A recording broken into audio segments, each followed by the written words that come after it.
Back to litigation.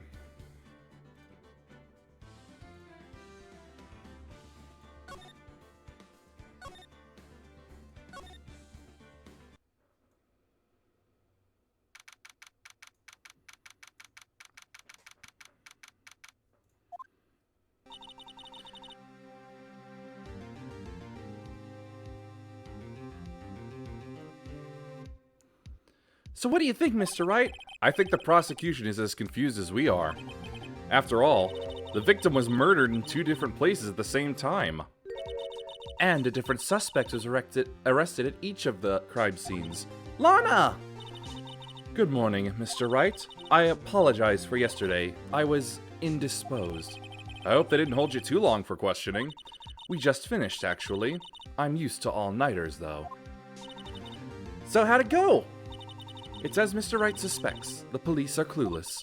I figured as much, so I struck a plea bargain. A plea bargain? What do you mean by that? We agreed that if I told them the truth behind this simultaneous murder, they wouldn't seek capital punishment. That's what I mean, Emma. But Lana, don't tell me you... Much to my regret, I'm as much in the dark about this as they are. Miss Skye. We found trace evidence of a certain person in the police department's evidence room. They belonged to Officer Jake Marshall. What kind of trace evidence? Blood-stained fingerprints, to be exact. That's the trump card I have up my sleeve today. You do understand what this means, don't you? In order to defend my sister, you're going to accuse Mr. Marshall? We have to play the cards we're dealt. Isn't that right, Miss Skye?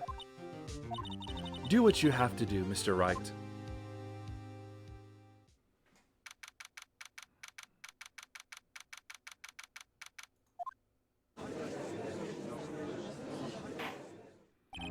Court is now in session for the trial of Miss Lana Skye. The defense is ready, Your Honor. The prosecution is... I'm afraid you'll have to clarify. It takes 30 minutes by car to reach the police department from the prosecutor's office. Yet the victim, Bruce Goodman, was slain at both places at the same time. But that's not physically possible, is it? What's more, I hear the victim from the evidence room just disappeared. Yes, and the blood eventually reappeared in the trunk of Mr. Edgeworth's car. Body. Wow, this is one messed up trial. One of my duties as prosecutor is to present impartial evidence. Today, I will present evidence relating to the murder at the police department. In so doing, I believe the way in which we should proceed will reveal itself. Now that's what sets Mr. Edgeworth apart. He sounds so on top of things, even though he doesn't know what's going on himself. And that's supposed to be an admirable trait? Very well, let the trial resume.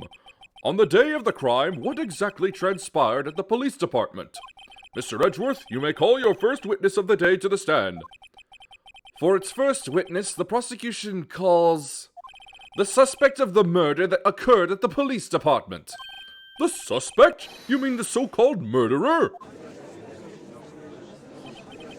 Oh boy. Things are getting wild from the get-go.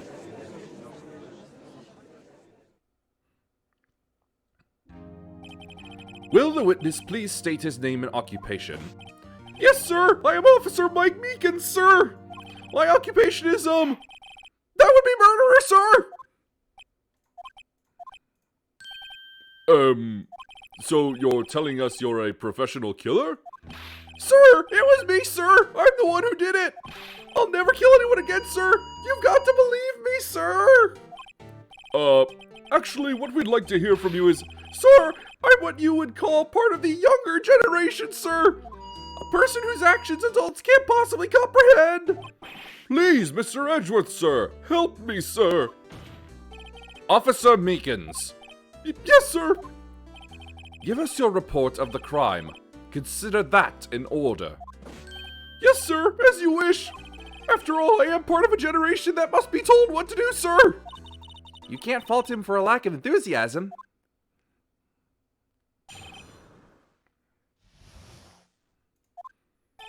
Although it's not my normal duty, I was assigned to guard the evidence room that day. I spotted a suspicious man on the security screen and rushed into the room. I was only doing what I was trained to do, sir. I was suddenly attacked. I fought for my life. Then I did it. After that, I passed out until another officer smacked me awake.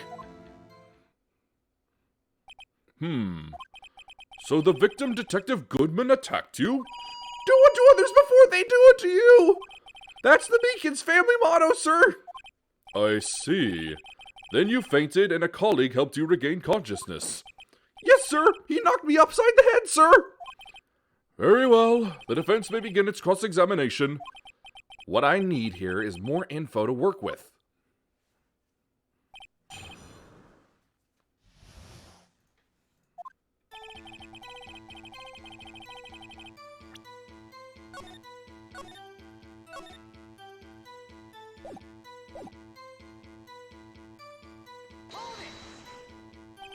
Mr. Meekins, you work in the General Affairs Department, do you not? Yes, sir. I am in charge of hiring new recruits, sir. Yikes! Now there's a scary thought. Evidence transfer was taking place on the day of the crime, which meant many officers were given special tasks not ordinarily performed. I was in charge of guarding the Blue Badger, sir. The Blue Badger? Yes, sir. The lovely police mascot created by the Chief of Detectives, sir. I was to ensure it wasn't broken during the transferal process. That was my sole mission for the day, sir. I see. Sounds like a very, important mission. After the award ceremony finished that day, there were so many people running around that I relocated the Blue Badger to the evidence room. Oh, so that's why you went to the evidence room. Tell us, what did you see when you got there?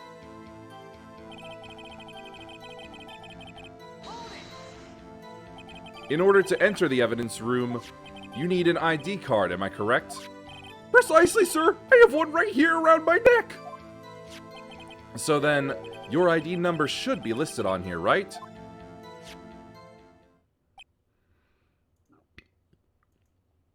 There it is! I found it! This is the one right here. Could you please read us the number? Yes, sir. It's 4989596. That's my number, sir. I see. Huh? But the number 4989596 is shown as being used twice. Please explain, witness. It's no real mystery, sir. The first time is when I relocated the Blue Badger to the evidence room. And the second time is when I went to go get him after everything settled down. I see. So it was during that second time when... Yes, sir. That was when I spotted the man on the security screen.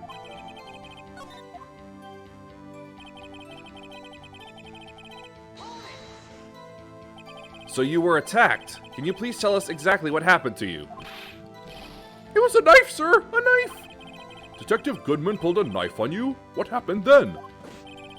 Well, with me charging in on him like that, he looked as surprised as I was. You aren't exactly the kind of person someone would want to run into. That's when I reacted, sir. I swung my arms like an octopus, struggling to detain him. That's how I got this gash on my hand. Maybe if you just kept your cool, your hand wouldn't be... When I saw the blood trickling down my arm, I panicked. I grabbed the man by his collar.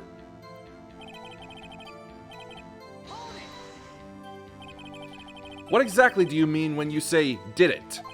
I know I don't look the type, but I'm really into kung fu films, sir.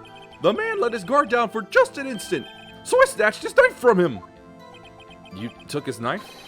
I spun him around and performed a disarming maneuver. I made sure to close my eyes like a man. I see. He must have been desperate. The next thing I knew, his white coat was drenched in a sea of my blood, and then the next thing I knew... Yes? He punched me right in my face, sir!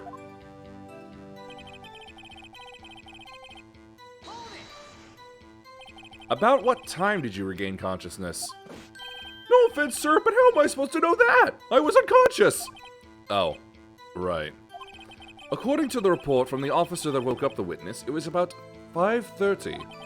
He hit me right in the head, too! I woke up crying tears of pain! That's nice. Or, I mean, it's nice that you recovered, that is.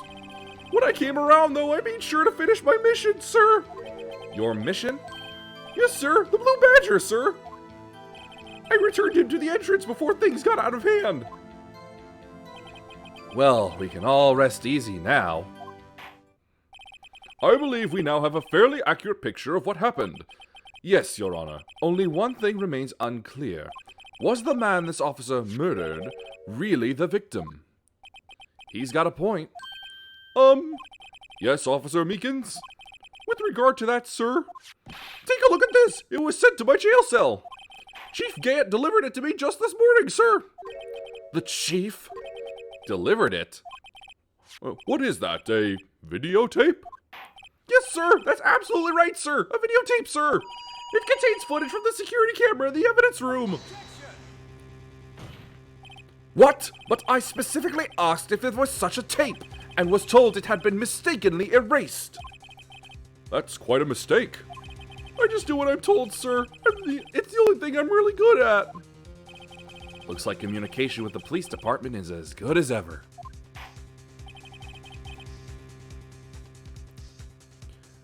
Well then, let's have a look. Show us the video of you murdering the victim. Oh, please stop using that word murder, sir. It scares me. A video of a real murder.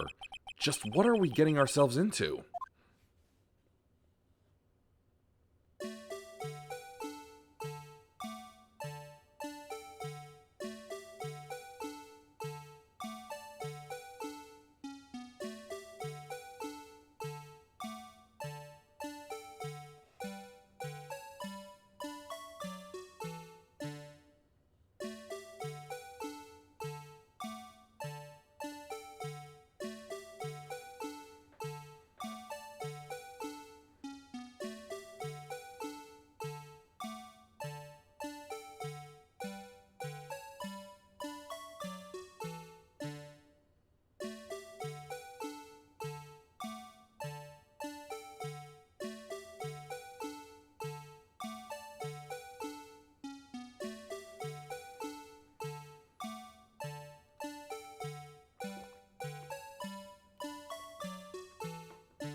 Well, I believe we're all thinking the same thing. How can we deal with these unsettling feelings stirred within us? What the hell was that wriggly piece of plywood? Sir, that is the pride and joy of the entire Criminal Affairs Department, sir. It's the Blue Badger, sir. Why am I not surprised this isn't going smoothly? Yes, well, anyway, this tape seems to prove that the witness did indeed encounter, someone in the evidence room, and some sort of, activity did take place. Your Honor, instead of relying on clearly incomplete footage, the witness's testimony will suffice. Is that all right with you, Officer Meekins? Yes, sir, as you wish, sir.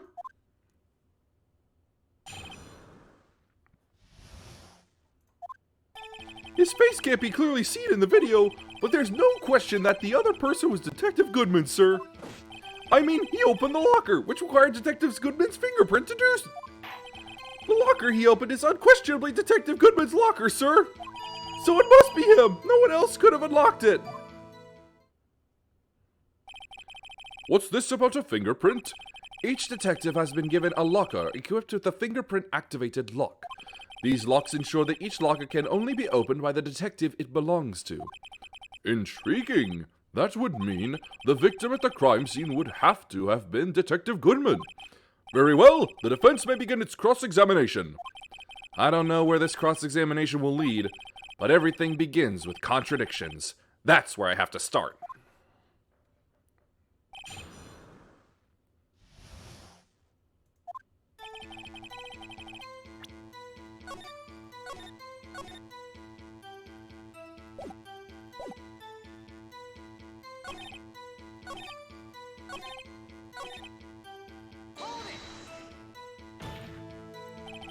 However, the most important detail is not shown in this video, the man's face.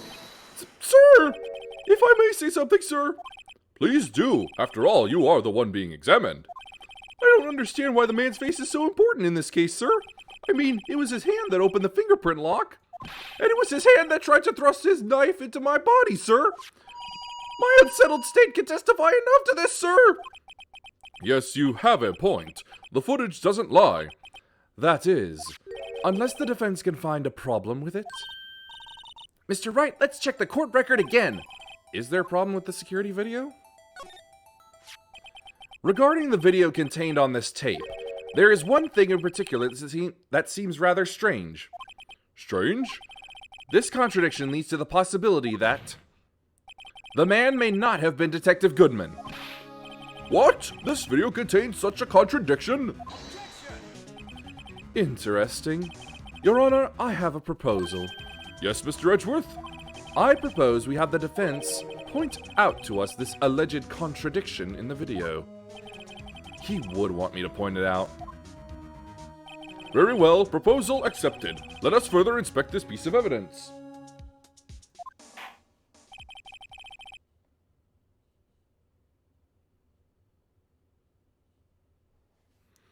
I will now play the security tape. Mr. Wright, please show us this contradiction you speak of. I have to point out a problem in the video? This is the first time I've ever had to do that. You can do it, Mr. Wright. It's set up so you can fast forward, rewind, or pause the video. Just take a good look and be sure to point out the right thing. Please don't play it too many times. I can't stand watching this video. How did this guy ever become a police officer? Now then, Mr. Wright, please enlighten us. Where is the contradiction that indicates the man may not be Detective Goodman?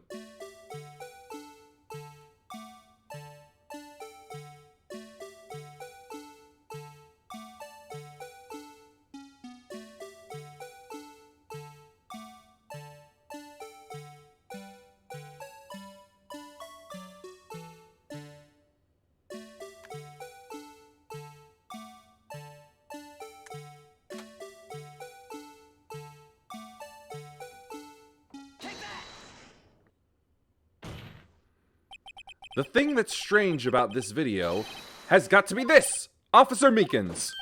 Sir, do you mean me, sir? As I understand it, the locker apparatus works like this. When you grab the handle, a sensor reads your fingerprint. If it's a match, the light turns on and the lock is released. According to my very limited experience, that's the way I understand it, sir. If so, then something is seriously wrong with this picture.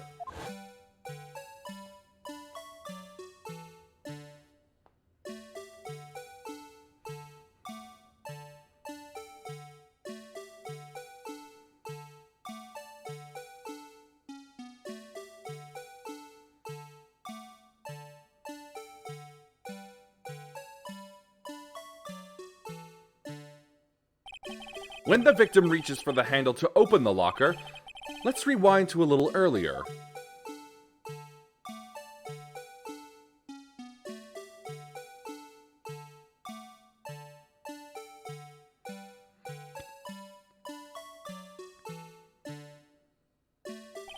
Here, notice the light?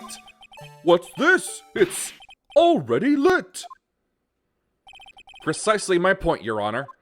The locker was already open before the victim grabbed the handle. Ah! Order! Order! What's the meaning of this? It's very simple, Your Honor. The locker wasn't locked on the day of the crime. But the locker locks are controlled by an electronic system. When a door is shut, a sensor is triggered, and the locker is automatically locked. Oh, I know. It must have been broken down. Of course, I'm not an expert in this. That's not likely, Your Honor. The sensor would detect and report any malfunction. Oh well, it just goes to show novices should keep their mouths shut. So then, Mr. Wright, do you have an explanation? Me, Your Honor? Yes, why wasn't the locker locked? Me, Your Honor? Yes, well, you see, this isn't exactly my field. What do you think, Miss Scientific Investigator? Huh? Oh, maybe something like jammed the system sensor? Something jammed the sensor? Say, there's something else that seems out of place in this video. Yeah, I thought so too. There's gotta be another clue somewhere in this footage. Very well, let's inspect the video once more. The locker was locked. Mr. Wright, please point out the cause for this.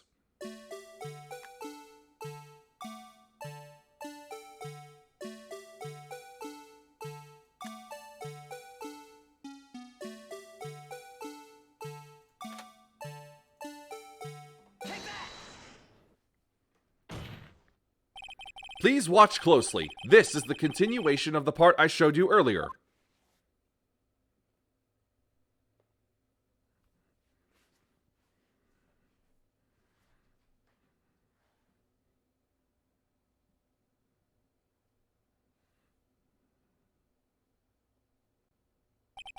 What's this?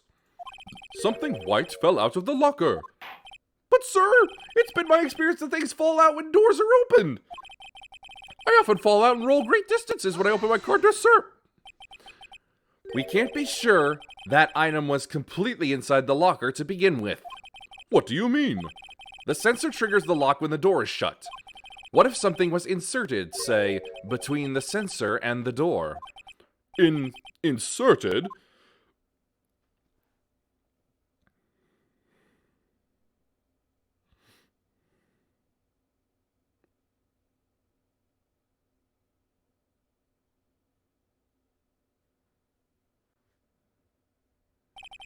This white thing wasn't inside the locker. It was stuck between the door and the sensor. Oh, I understand now, sir. It's just like my tie. 2 out of 3 times it gets stuck in the door when I get out of my patrol vehicle, sir.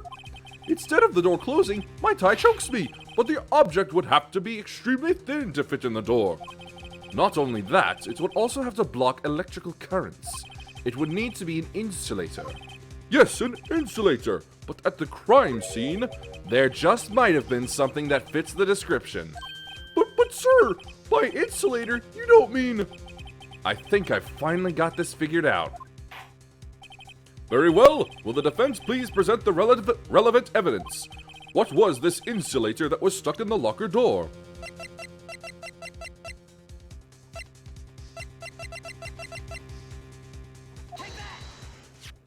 I found this near the locker, a thin rubber glove. But we can't be sure that was in the victim's locker. It has a tag that says SL9 incident. The video seems to depict the victim opening the locker. But that isn't the case. The lit lamp attests to this. On the day of the crime, even I could have opened that locker. Is this not so, Officer Meekins? Sir, it would appear so, sir. Hello, thanks for coming. Order, order, order! So are we to believe then that the victim, whom this witness stabbed in the evidence room, was not Detective Goodman? Do not be misled, Your Honor. What do you mean, Mr. Edgeworth? The defense has merely demonstrated that possibility and nothing more. The victim in the video was indeed Bruce Goodman. The prosecution will offer one more testimony to prove this. What? Officer Meekins, please testify about this. Sir! Me, sir? I'm not sure what you're referring to, sir. Oh, you mean that, sir? Of course, sir. Is this a joke? Very well, begin your testimony.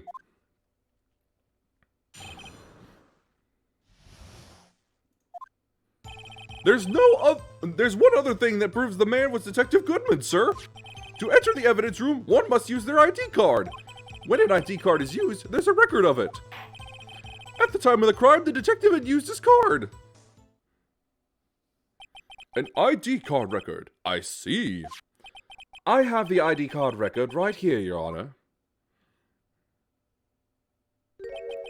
The ID used at 514 is that of the victim. Just before the crime, Yes, without a doubt, this is the victim's ID. However, One thing does strike me as unusual. Several hundred cases should have been due for transferal. Why were there so few people using this room? This particular evidence room is only used for storing certain special cases. Special cases? Extremely violent crimes involving police staff. Just hearing that makes my hair stand on end. Me too, although it doesn't make much of a difference. There were only a few cases up for transferal there, and most were cleared up by noon. Right, I see. Now let us move on to the cross-examination.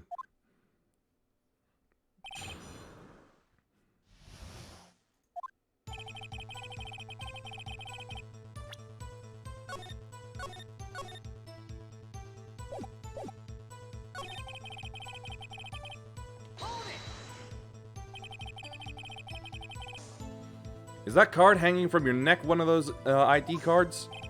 Yes, sir. This card right next to my cuff, sir. I keep it here so I won't ever forget it. But what if someone were to steal it from you, keeping it out in the open like that? Maybe I shouldn't wear it around my neck. Remember when I said 2 out of 3 times my tie gets stuck when I get out of my car? Well, the remaining time, it's my ID card that gets stuck. Instead of the door closing, my ID card chokes me. Maybe I should just leave this one alone. At any rate, each police officer has only one ID card. Both the police department and the prosecutor's office can attest to this. Please proceed with your testimony.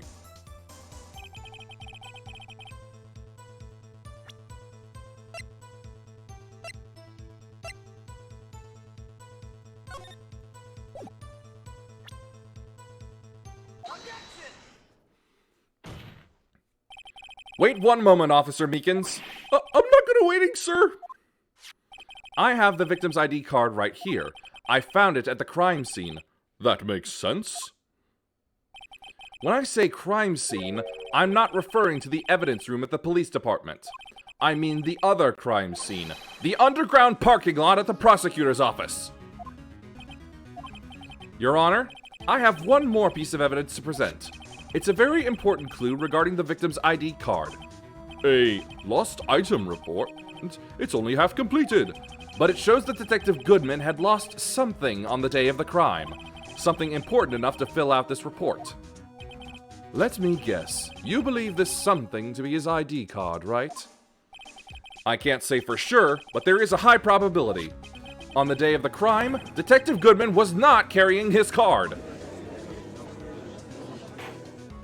Order! Order!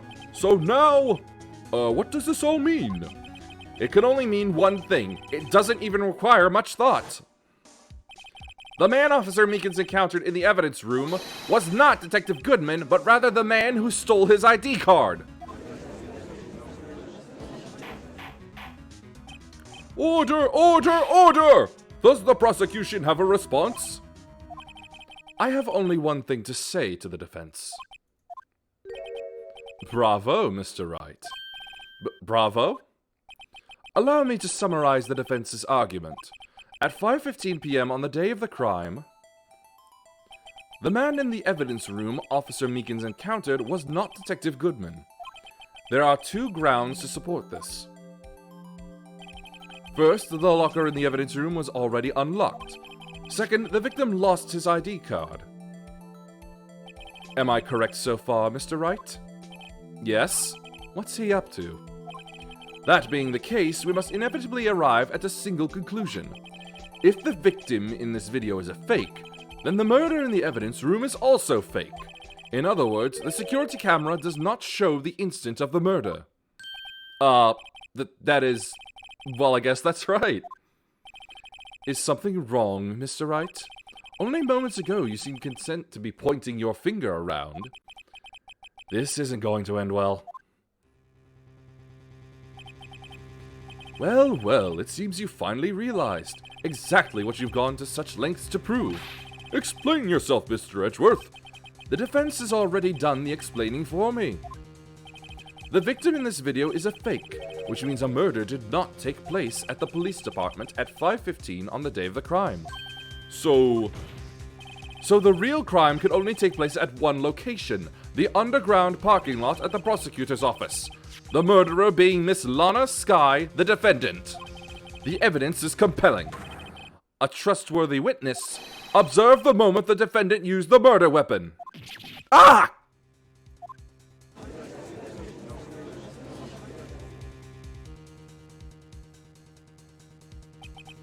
I knew that testimony was way too shabby.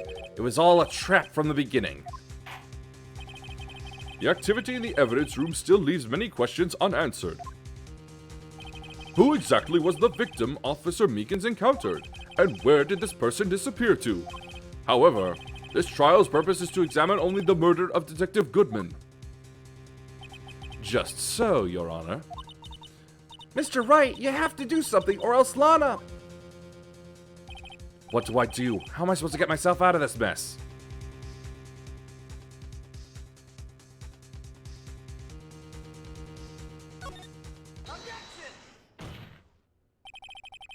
One moment, Your Honor. What now, Mr. Wright? Don't tell me you're objecting to what you've just proven. Of course not, but I almost walked right into the prosecution's trap. What are you talking about? This cross-examination has proven one thing and one thing only. The security video did not show the actual murder.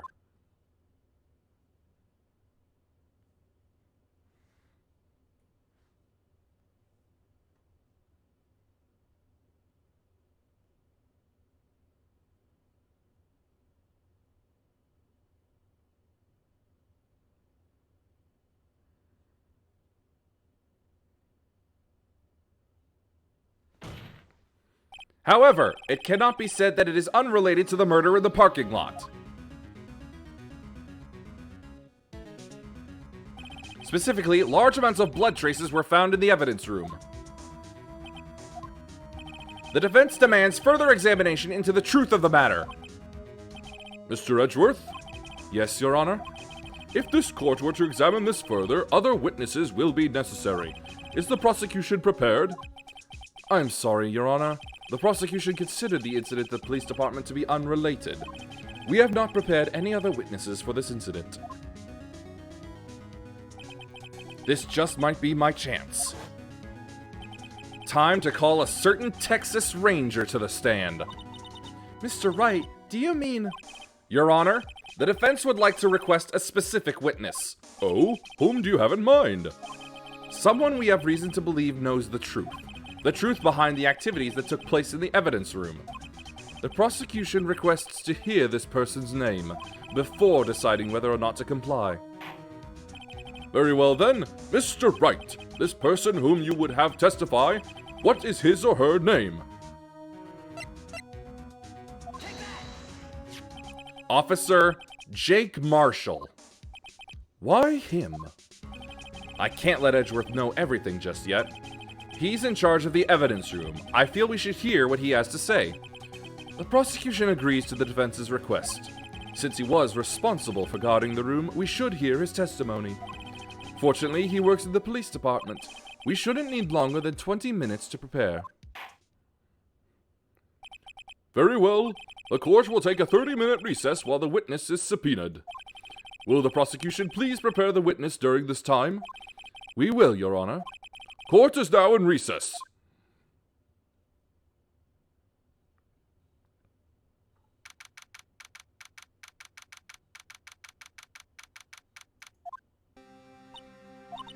There's no stopping you, is there, Mr. Wright? Huh? What do you mean? You called for Jake Marshall. It seems you figured everything out. I haven't figured anything out. Lana, you're the one who knows everything. Emma. You always know everything. Why don't you just tell us? Mr. Wright is trying his hardest to protect you. I don't recall ever asking for his protection.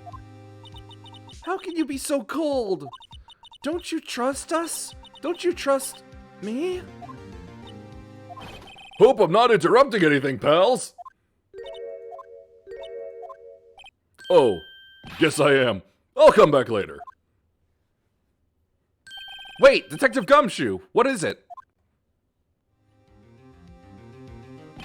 You've got a lot of nerve, pal, making a detective run all around while on duty, and to top it off, you call me here. I've seen happier people at funerals. Sorry, Detective. You better be, pal. Hey! Hey! Hey! Hey! Hey! I didn't see you there, Chief Prosecutor Sky. That's okay. So, have you brought what I asked? Oh! Oh! Oh! Oh! Oh! You mean this, right? My apologies, Detective. Due to my present circumstances, I was forced to use Mr. Wright's name when making my request. My name? Never in a million years would I have thought it was you who asked me. Could I bother you to bring me the SL9 incident files? I'll need them by noon. Talk about crazy. The SL9 incident? But Lana, that's... I thought Mr. Wright might need them, so I had them brought here. Here, you might do well to read them. I can't believe you. The Chief Prosecutor were a witness in that case. Miss Sky was a witness? Take it from me, you don't want anything to do with serial murders. Oh, what? Now that I've brought you your stuff, you're just gonna ignore me? Emma? But why? Why is your name in here? What? My name's in there? I don't know. Unless... No, it couldn't be. Lana, this SL9 incident, is that... That's the classification number the police filed it under. 2 years ago, the rest of the world knew it as the Joe Dark killings. The Joe Dark? No, Lana! That's over with! No! Emma, wait! She ran away. You know what? I just remembered. I gotta be somewhere. Sorry, pal, but I'm out of here. Jake Marshall, Angel Starr, Damon Gant, Miles Edgeworth. Not to mention Lana and Emma. Everyone involved in this case is connected to those killings 2 years ago. This can't be just a coincidence. Knowing you, you just might be able to figure it out. Time to get back to the trial, Mr. Wright. Best of luck. I'd better take a good look at this file.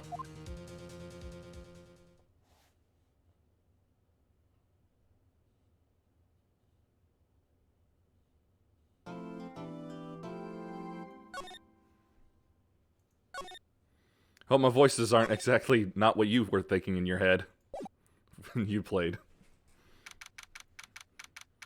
I just like doing them.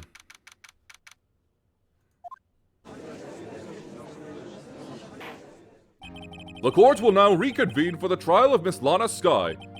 Emma didn't come back. Allow me to call the next witness to the stand. The officer in charge of guarding the evidence room on the day of the crime.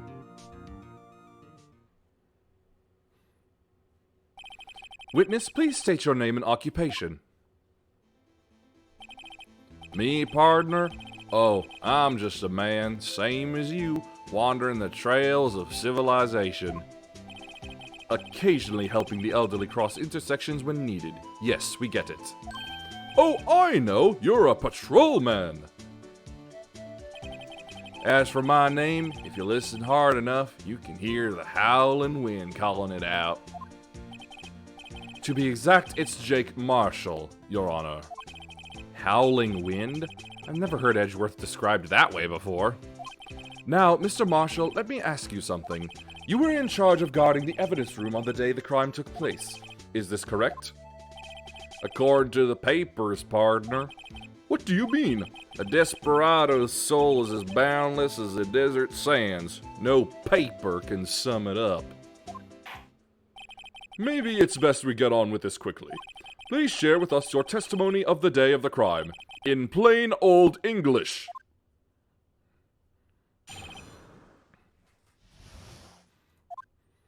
My job was to keep a wary eye on that bone orchard. They said I was supposed to make rounds 3 times a day, but that ain't my style. Besides, the room's protected by 2 security systems anyway.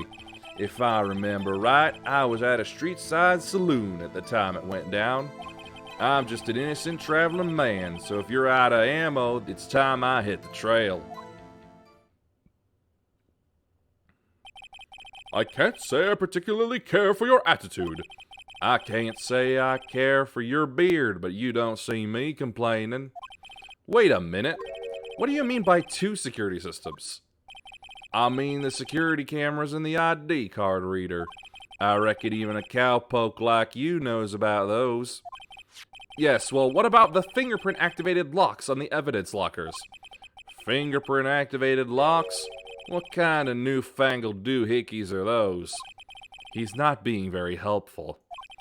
He's not that good with machines or with following orders. Everyone's got their weaknesses now, don't they, Mr. Prosecutor? This one seems like trouble. Okay, Mr. Wright, he's all yours.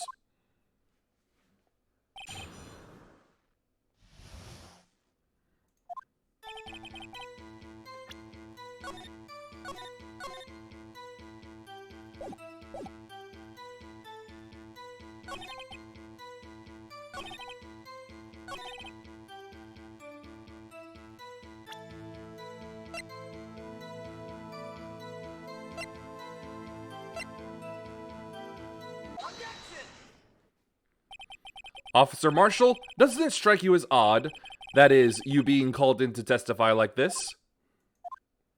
After all, you weren't in the security room at the time of the crime, and yet you dragged me down here. Explain yourself, partner. It's quite simple. You left a very large trail behind at the scene, or to be exact, a handprint. Listen real good, partner. Like I said, I'm the caretaker of that crypt. I pay my respects, that is, make my rounds, about once a month. It's only natural my fingerprints would be in there. I only wish it were, officer. But you see, your fingerprints were covered in blood. Witness, what's the meaning of this? Your bloodstained fingerprints were at the crime scene? The blood was wiped away. However, a luminol test clearly revealed this. Well, Officer Marshall? It seems to me there ain't a person in this room with a head on his shoulders. I take it you have an explanation then, Officer Marshall, about the blood-stained fingerprints? Very well, you may begin your testimony about your fingerprints, found at the scene of the crime.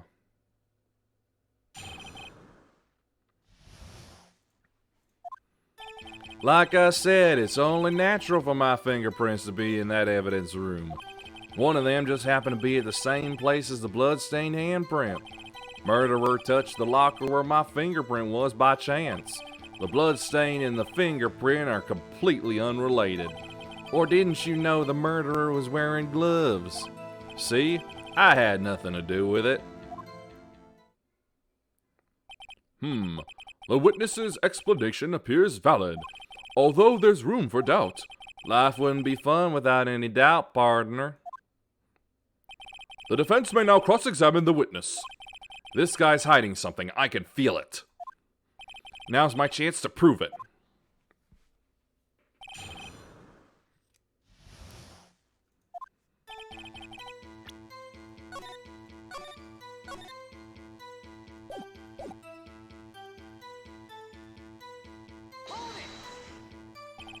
That's because you, how did you put it, pay your respects once a month? Yep, that's right. That and one more thing. That locker happens to be mine. No, what? What do you mean? I mean what I said. That's the locker I used when I was a detective. The locker I still use. All that's in there now, though, is a heap of broken dreams. I see. It'd be strange if my prints weren't all over that locker. Apparently, his fingerprint data was never removed from that locker's programming. He must have been using the fingerprint lock all this time without ever knowing it.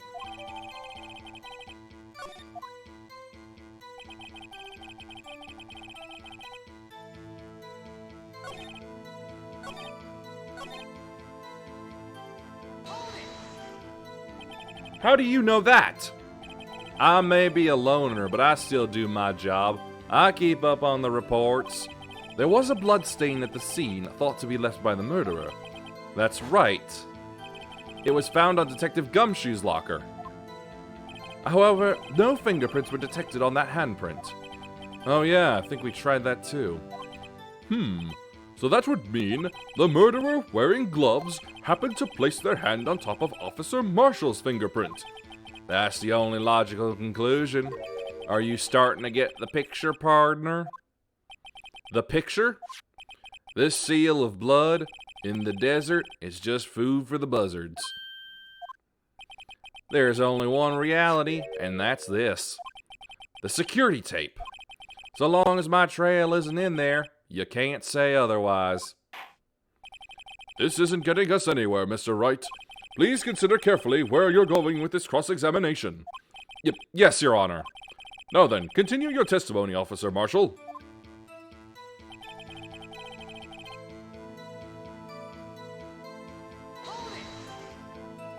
What do you mean by that?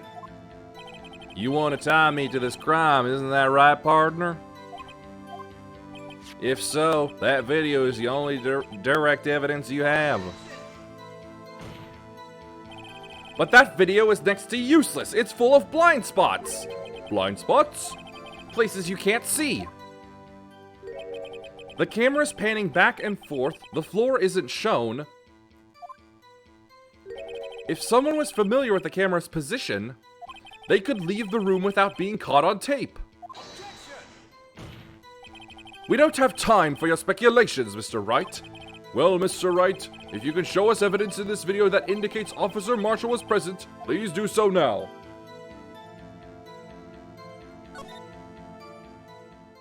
Very well. Allow me to point out your mistake, Officer Marshall. Tread carefully, Mr. Wright, or you might wind up being the one making the mistake. Now then, let's have another look at the video. Show us this incriminating evidence of the witness, Officer Jake Marshall.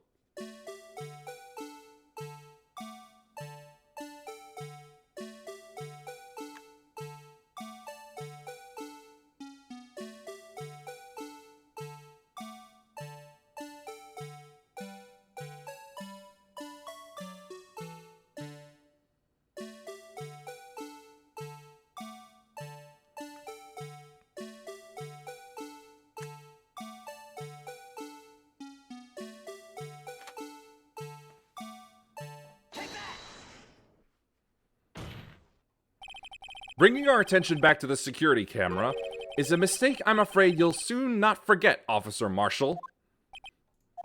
The days are short in Texas, and so are our tempers. Could you sum up what you have to say in 8 words or less? Very well. You can clearly be seen in this video. Exactly 8 words. Not bad, partner. The key lies in a certain locker shown in the video.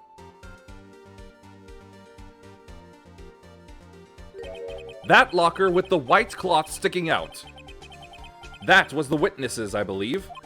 Now then, let's rewind the video a bit.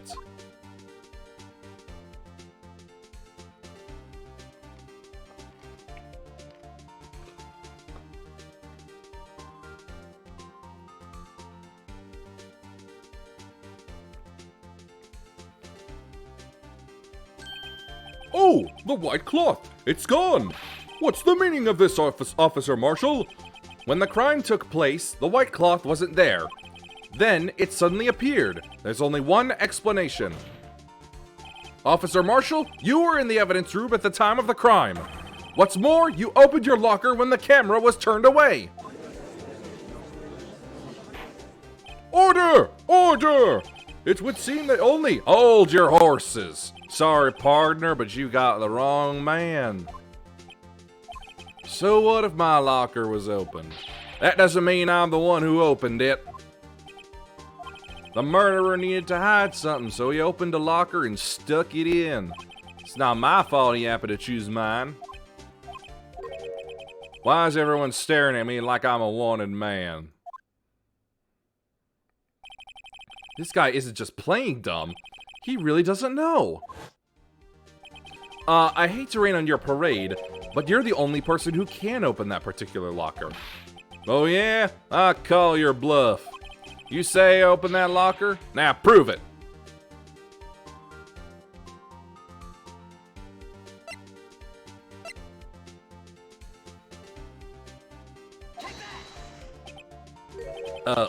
Fingerprint sensor. We talked about this earlier today. The lockers can only be opened by the detectives they belong to. What kind of crazy talk is this? Well, Detective Gumshoe did mention something about this. In any case, the locks aren't that obvious. There are even some people on the force that don't know about the fingerprint locks. So, Sheriff, what do you have to say in 8 words or less?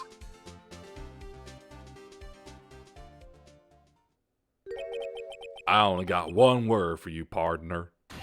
No!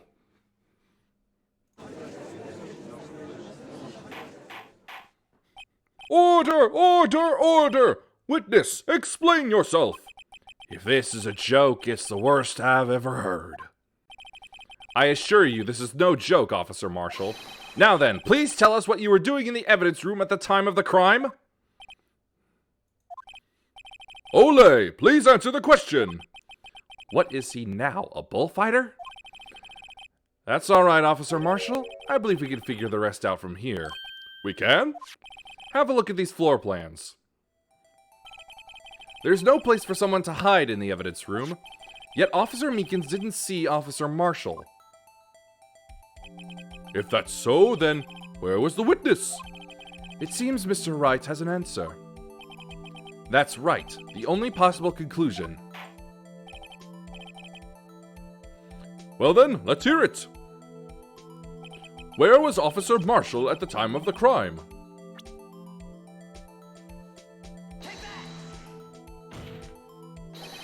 Officer Marshall was standing right here. There? But that's where the victim, Detective Goodman, was. Correct, unless the man wasn't Detective Goodman. I believe the victim in the video is Officer Marshall. It was you, dressed up like Detective Goodman. But that's preposterous. Officer Meekins witnessed the detective at the crime scene. Once he saw the man's face, he'd know for sure. May I point out, though, that Officer Meekins did not know Detective Goodman. He also testified about the man's reaction when confronted. When I entered the evidence room, I asked him to show his cards, sir. Yes, and how did Detective Goodman respond? He suddenly pulled a knife on me. Something about the officer's story puzzled me. If the man had had his ID card, why didn't he just show it? Yes, he would have needed it to enter the evidence room, so he must have been carrying it. The answer is simple. He couldn't show it. As you can see, Detective Goodman's picture is on his ID card. Oh, I get it. If he showed that, his cover would have been blown. Officer Meekins would have realized the man wasn't Detective Goodman. Do you have anything to say to this, Officer Marshall? You've got quite an imagination, partner. We got a term for that. It's called circumstantial evidence. Circumstantial evidence? He's still denying it. You're gonna have to do better than that to break a detective. Unless you have hard evidence proving I dressed up as the victim. I can't say I particularly care for your uncooperative disposition. I can't say I care for your beard, but you don't see me complaining.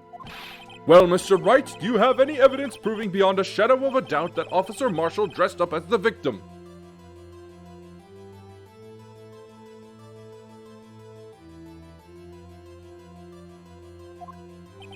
Well, who am I kidding? I don't have anything like that.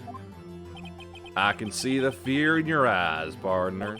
Seems you're the one who couldn't take the desert heat. Ah! This can't be happening! It's so obvious he's the one. What can I do?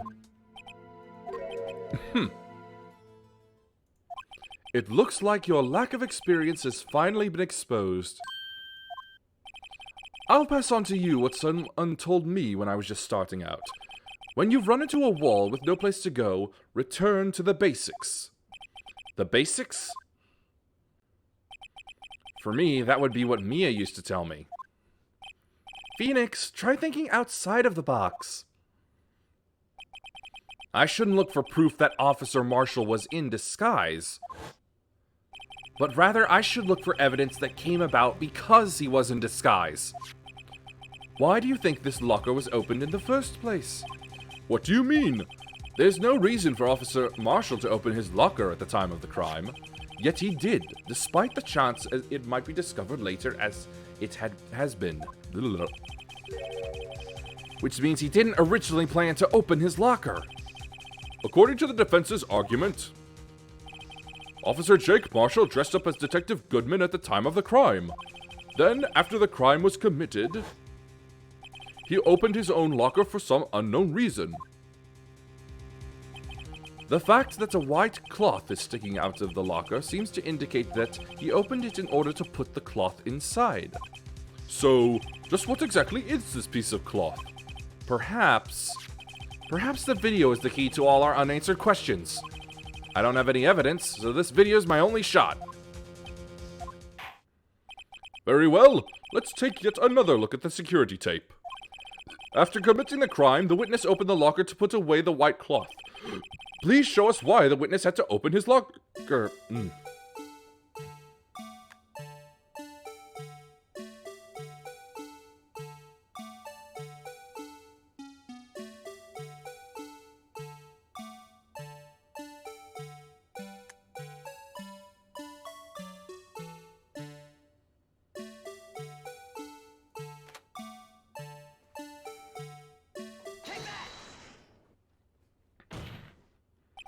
For some reason, you disguised yourself as Detective Goodman and entered the evidence room, although I don't know to what end yet.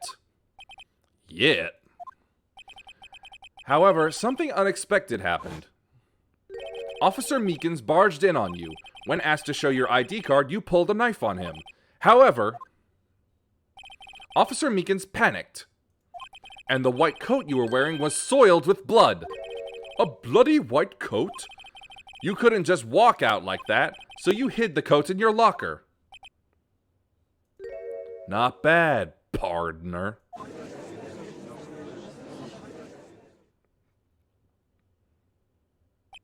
Now then, Officer Marshall, are you ready to tell us the truth? Looks like I underestimated y'all. I hope you're happy now, Mr. Edgeworth. 2 years ago, if you were only half as persistent then as you are today, we all wouldn't have to be here now would we? Officer Marshall, tell the court what you did. All of it. All right. Seems the time has come.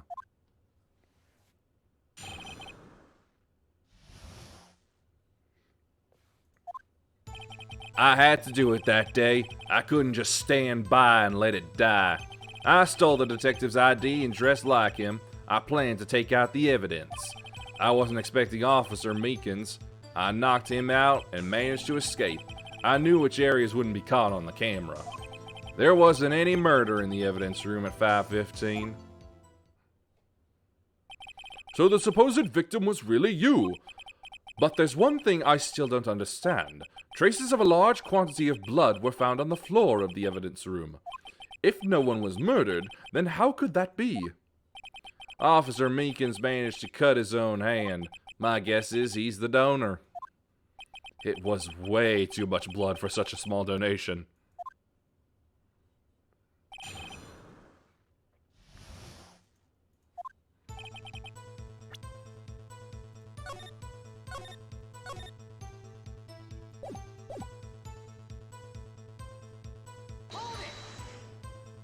When you say it, you mean... Do you even have to ask, partner? The SL9 incident. 2 years have passed since that case was closed. It was going to completely end with the transferal that day. Not if I have anything to do with it. That incident's not over. But what did you hope to accomplish by sneaking into the evidence room? When a case is closed, only that case's lead detective can look through the evidence. I wanted to have a look at it myself one more time, no matter what the cost. I don't care what anyone says, partner. That case is mine. But Officer Marshall wasn't in charge of that investigation. Why does he care so much about it? That day was my last chance. That's why. Why did you disguise yourself as Detective Goodman?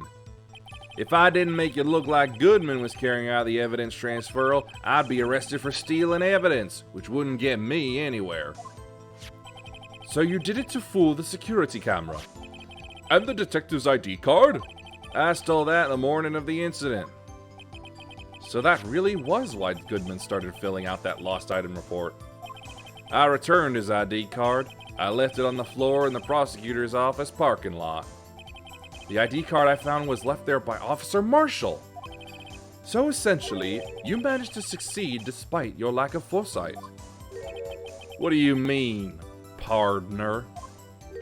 I mean the fingerprint-activated lock, of course. No matter how well you disguise yourself, you can't change your fingerprints. Under normal circumstances, you wouldn't have been able to open that locker yourself. But he could because a rubber glove just happened to get stuck in the door.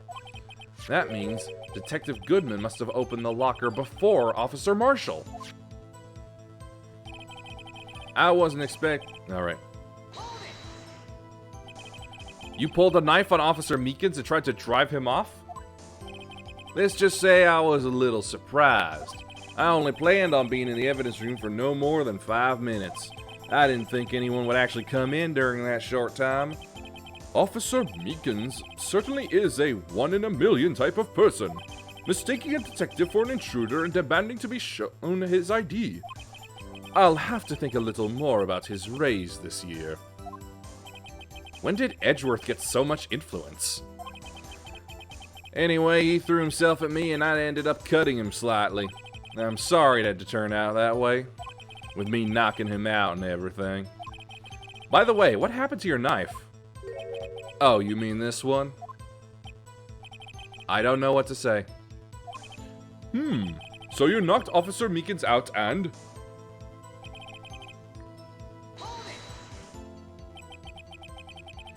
So you did your research beforehand? Those who go into the desert unprepared don't live long, partner. I didn't think it would make a difference, though. The security tape is erased every 6 hours.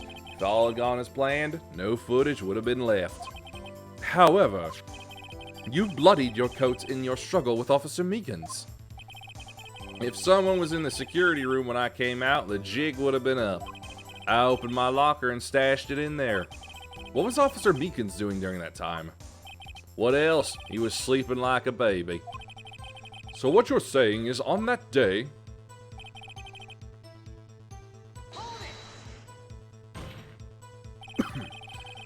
But the blood found at the scene certainly indicates a crime took place. What are you, blind? The victim shown on the tape is me, and I'm not dead yet, partner.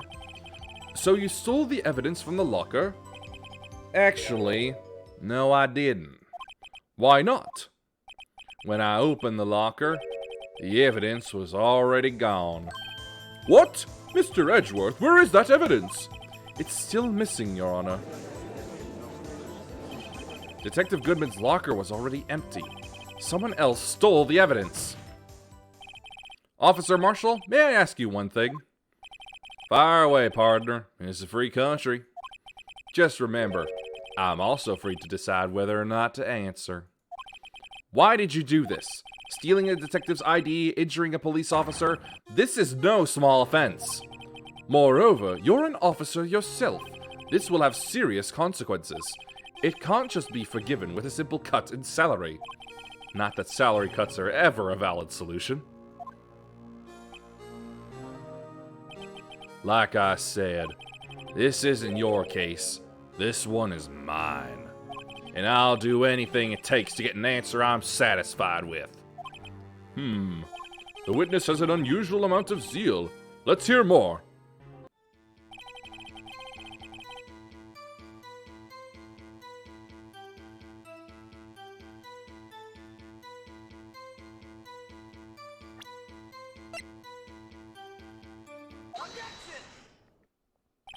Officer Marshall, I think I understand. I think I know why you care so much about the SL9 incident. Sounds like you've been sipping too much cactus juice, partner. I have the SL9 incident file here. The name Marshall is mentioned in here. In a list of murder victims. Neil Marshall. Are you related to this man? Neil Marshall? Yeah, I'm sure you've heard the name. 2 years ago, he received the same lousy prosecutor award you got. What? A prosecutor? You must be talking about the King of Prosecutors Award. Now I remember. Prosecutor Neil Marshall. He handled the SL9 case before I did. That's right. He was killed, and the case fell into your hands. But what's his relation to you? He was my brother. He was investigating the murders with Damon Gant, the then Deputy Chief of Police. The group of detectives I was part of worked under them. We were desperate to prosecute the killer. Joe Dark. My brother fought Dark and was killed. That was the first time Dark left behind any evidence. That was all we needed. He was arraigned and incarcerated. The case was finally closed. At least, according to the public records. What do you mean? My brother couldn't have been killed by Joe Dark.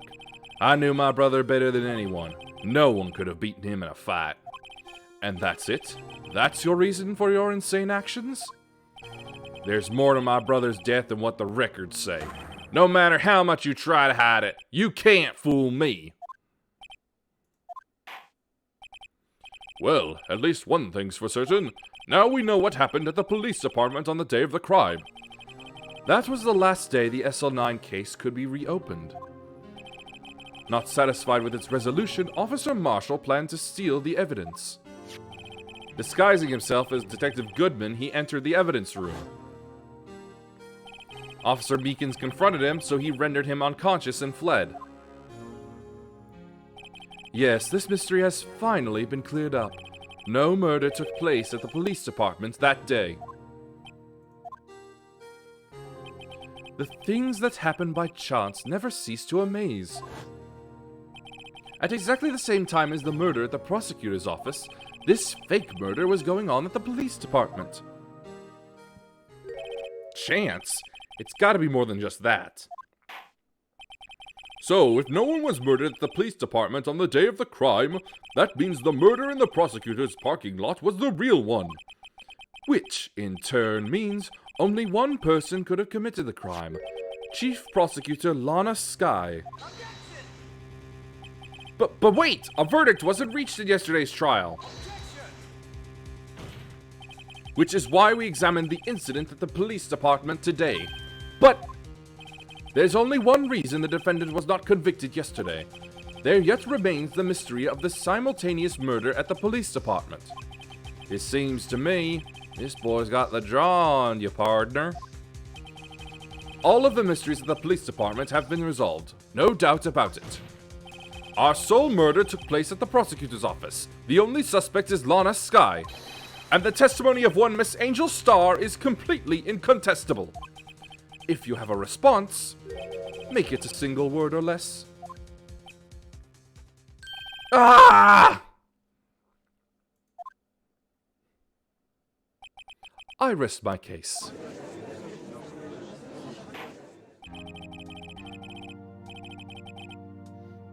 It seems this trial has reached its conclusion. There's no room for doubt. Well done, Mr. Wright. Thanks to you, I didn't need to waste my time disproving the alleged murder at the police department. There's no doubt what I proved today is true. The apparent murder on the security camera's tape really was fake, but I didn't realize that would end up proving Lana guilty. Now then, the time for the verdict has arrived. This court finds the defendant...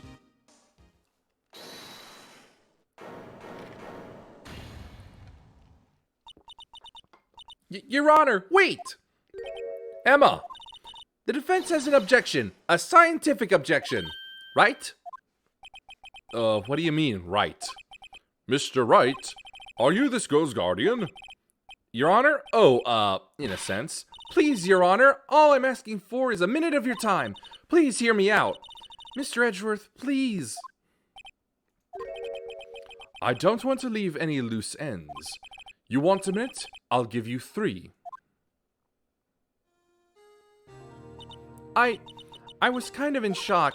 I mean, finding out the SL9 incident referred to the Joe Dart killings.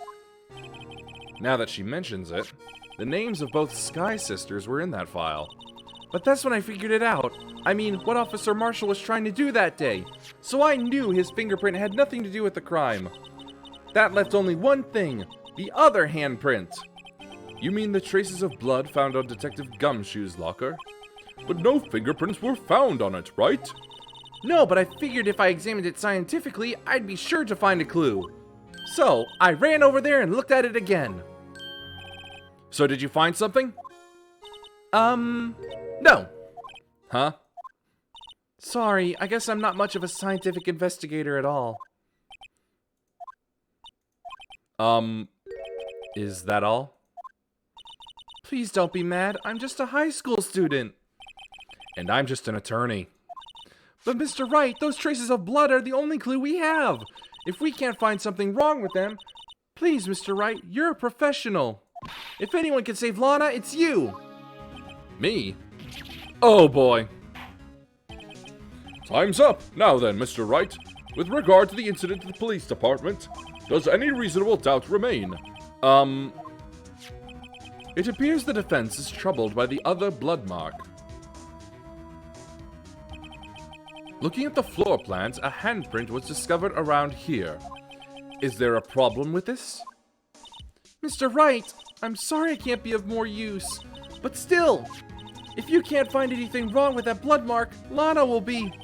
Please answer my question, Mr. Wright. We don't have all day. Yes, Your Honor. If ever I've needed to concentrate, it's now. What could be wrong with that handprint on Detective Gumshoe's locker? Could there be something I'm missing?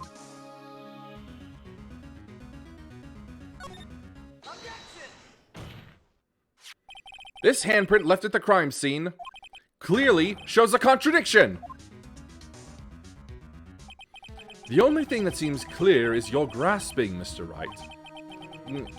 You've been staring pretty intently at those floor plans. Tell me, is there a problem with them? Yes, this is strange. Take a good look at these floor plans. Something is missing.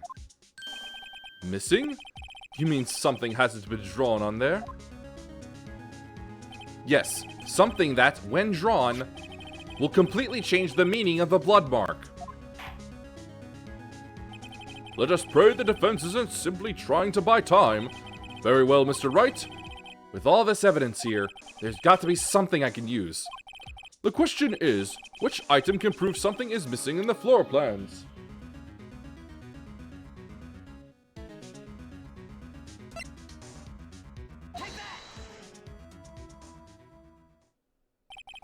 What about that piece of plywood? The Blue Badger, mascot of the police force. Defender of truth, guardian of proof. Explain yourself, Mr. Wright. Please look at the floor plans of the crime scene. The Blue Badger is not here. So watch what happens when we put him in. This is where he was dancing at the time of the crime. Well, what? Oh! That's right. So long as the Blue Badger is dancing here, it would be impossible to place a handprint at this spot on the locker. What?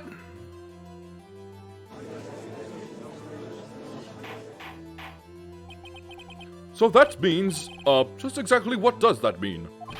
It means it can't be done. What are you saying? Blood traces were undeniably found on that locker. Don't look at me, I didn't put it there. Mr. Wright, think it through scientifically. Emma! On that afternoon, Officer Meekins was the one who brought the Blue Badger to the evidence room, right? After he put it down, it would be impossible to leave a handprint on that locker. So that must mean this blood mark was left there before the Blue Badger was brought in? Just one moment! I will not allow such far-fetched balderdash in my courtroom! It may sound far-fetched, Your Honor, but it's the only possible explanation. On February 21st, in the police department's evidence room, Blood was spilled not once, but twice! But how? One time was captured on this tape, taken by the security camera. Officer Meekins cut his hand, from which a trivial amount of blood fell. The problem is the other time.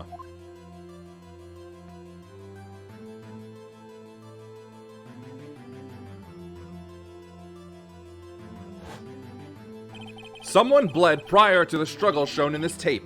It had to have been Detective Goodman when he was really murdered.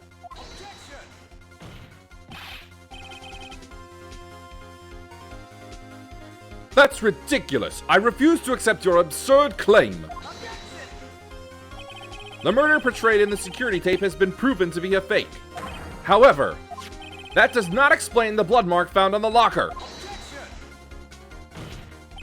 So then, assuming this murder you purport really happened, when did it take place? I demand you show evidence that proves when it occurred. When did the first incident occur?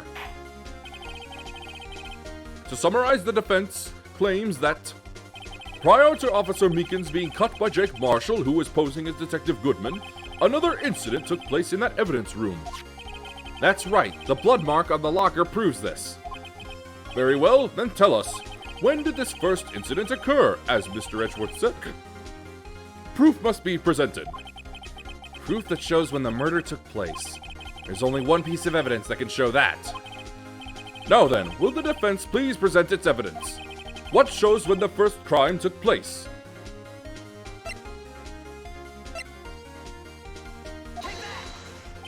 If the crime took place inside the evidence room, then the killer would have had to enter it. And in order to do so, an ID card would have been required. An ID card? Oh! The ID card record! Officer Meekins brought the Blue Badger panel into the evidence room at, let's see here, 4:50 p.m. If the crime took place before that time, then it would be 4:40. Oh! Oh! Miles Edgeworth, just what have you done? I never would have figured you had the nerve, boy. Drop the act, witness. It doesn't take a lot of thought to figure out it couldn't have been me. Nope, I ain't getting it. I'm afraid I don't understand either. It's clear from the luminol test that blood was there. However, when the second crime took place, both Officer Meekins and Officer Marshall failed to notice the blood. That means the blood from the first crime was wiped away by the real murderer. I would have had just 10 minutes to murder the victim, carry his body away, and clean up the blood. Unfortunately, that's physically impossible. That would mean the crime must have taken place before Mr. Edgeworth entered the evidence room. Let's look at the chart again. There's only one other card number remaining, 7777777. Talk about a lucky number. But wait, that doesn't make sense. How could Detective Goodman have entered the evidence room? Since there's no record of his card being used beforehand, he must have entered along with the real murderer. That's the only plausible explanation. He went in with 7777777. Mr. Edgeworth, please look into this ASAP. Find out whose ID number is 7777777. That's 17 too many, Your Honor. Unfortunately, I'm unable to look up the owner of that ID card. At least at present. What? Explain yourself, son. The ID number 7777777 belongs to someone with a rank of captain or higher. Someone who is a so-called executive officer. We don't have the authority to inquire into such a person's identity. But that's ridiculous! Just how? I'm not finished talking, Mr. Wright. There is one situation in which we can't be granted such authority. If an official charge filed against an executive is accepted. An official charge. You're all alike, aren't you? With your cover-ups and your forgeries. That's how the prosecutor's office operates. I take pride in my work, Officer Marshall. I would appreciate it if you would keep your slander to yourself. Slander, is it? Okay, let me ask you a question. Yes? No, not you, to her, the defendant sitting over there. Your own little executive. Lana? Don't be stupid. She's been charged with murder. Of course we've looked up her ID number. And it's not 7777777. Don't play me for a fool, partner. That's not what I want to ask. All I want to know is one thing about that incident. The SL9 incident? Answer me this, Chief Prosecutor. In that trial 2 years ago, did you really only use legitimate evidence?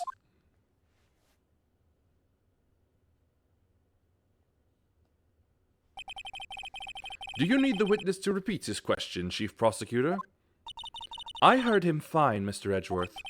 2 years ago, I was in charge of the prosecution for that trial. At the time, we felt the powerlessness of the law. At least, I did. But Lana! I became a prosecutor in order to suppress crime with the law. But before I realized it, we were the ones being suppressed by the law.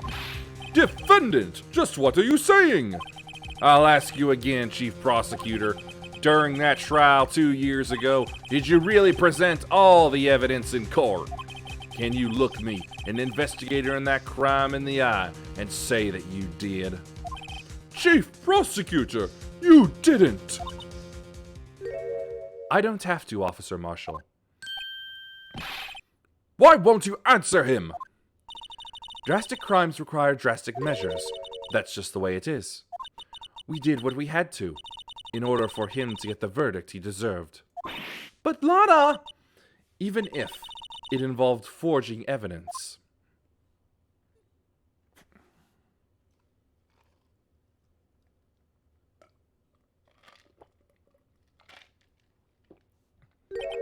See, that's what I'm talking about. No. No! Order! Order! Order! Order! Lana's remarks caused such a stir.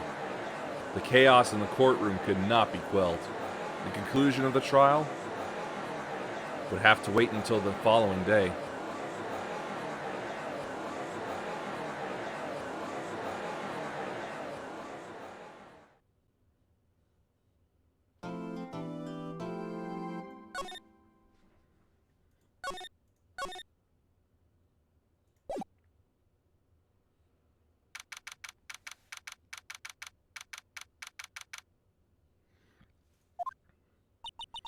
I'm so sorry, Mr. Wright. I'm sorry for what my sister said. Drastic crimes require drastic measures. That's just the way it is. We did what we had to, in order for him to get the verdict he deserved. I didn't know. I never knew the SL9 incident was just another name for the Joe Dark killings. Sounds like everyone's heard about these killings but me. Lana wanted Dark convicted so badly. That's why she used me. That's why she used what happened to me. What do you mean, what happened to you? It's all there in the file. Joe Dark's last victim was Prosecutor Neil Marshall. When he murdered Officer Marshall's brother, he left behind an incriminating piece of evidence. Well, what did you have to do with those killings, Emma? On the night Prosecutor Neil Marshall was murdered, Joe Dark tried to kill me. What? He tried to kill you? Officer Marshall's brother, Neil, was only trying to save me. So that means you... Yes, I was a witness in the Joe Dark trial. I didn't see that one coming. It happened 2 years ago. It was right about this time of the year, too. There was a terrible thunderstorm that day, unusual for the season. I was alone in my sister's office. We were planning to eat dinner together once she finished her work. Then suddenly, this terrifying man came bursting into the office. Joe Dark. It seemed like he was running from someone. He pulled out a knife and screamed at me. I didn't know what was going on. Just then, Prosecutor Marshall showed up. Jake Marshall's brother. Joe Dark tried to take me hostage, but before he could, Mr. Marshall tackled him. Then, What happened? I'll never forget it. Lightning struck and the lights went out. Suddenly, a bolt of lightning flashed outside the window, lighting up the office for an instant. What I saw then burned a permanent picture in my mind. I can still see it now. A permanent picture? What did you see in the instant that crime occurred? Dark knocked down Mr. Marshall and raised his knife. Neil Marshall was stabbed right in front of this poor girl. I don't remember what happened after that. Apparently I passed out. When I came to, Lana was cradling me in her arms. Poor Emma. You've been through so much.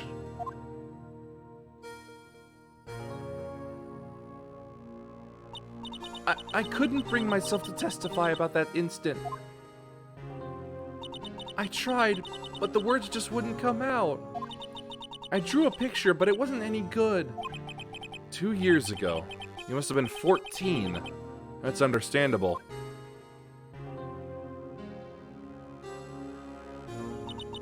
Once it was all over, I made up my mind. I decided that when I grew up, I'd become a scientific investigator. I want to be able to fight crime with my testimonies and find the evidence to make an airtight case. That way, Lana would never have to forge any. I see. I think I'm finally starting to understand what makes Emma tick. But there's still something that bothers me about that crime. I don't remember the moment when Dark stabbed Mr. Marshall. So you weren't able to testify about that? No, I was only asked about when I was attacked. That must be why she made up the crime. Made it up? You mean provided bogus evidence? The prosecutor's office wanted that guilty verdict so badly. Lana forged the evidence, and Mr. Edgeworth used it. Edgeworth? Yes, but I'm sure he didn't know anything about it. He couldn't have known he was being given false evidence. Even so, that's when it all started. The rumors about Mr. Edgeworth, I mean. It's all my fault. If I could have just testified properly, none of this would have happened. So it's true, even though he may not have known it. Edgeworth really was involved in falsifying evidence. After that case ended, Lana was never the same. She became cold, like she is today. She must not have been able to face up to what she did, especially not to Emma. There's something that's puzzling me, Emma. What is it? You said you were in Lana's office at that time, right? That's right. Why then would a serial killer come running in there?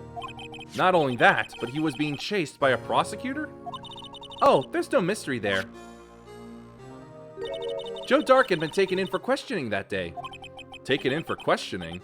You mean by the police? Of course. This happened at the police department. He tried to run away halfway through the interview and fled into my sister's office. But why did he run all the way over to your sister's office? Because the detective offices in the questioning room are right across from the elevator. Across from the elevator? But Lana was the chief prosecutor, wasn't she? No, silly. Didn't I tell you? 2 years ago, Lana was a detective.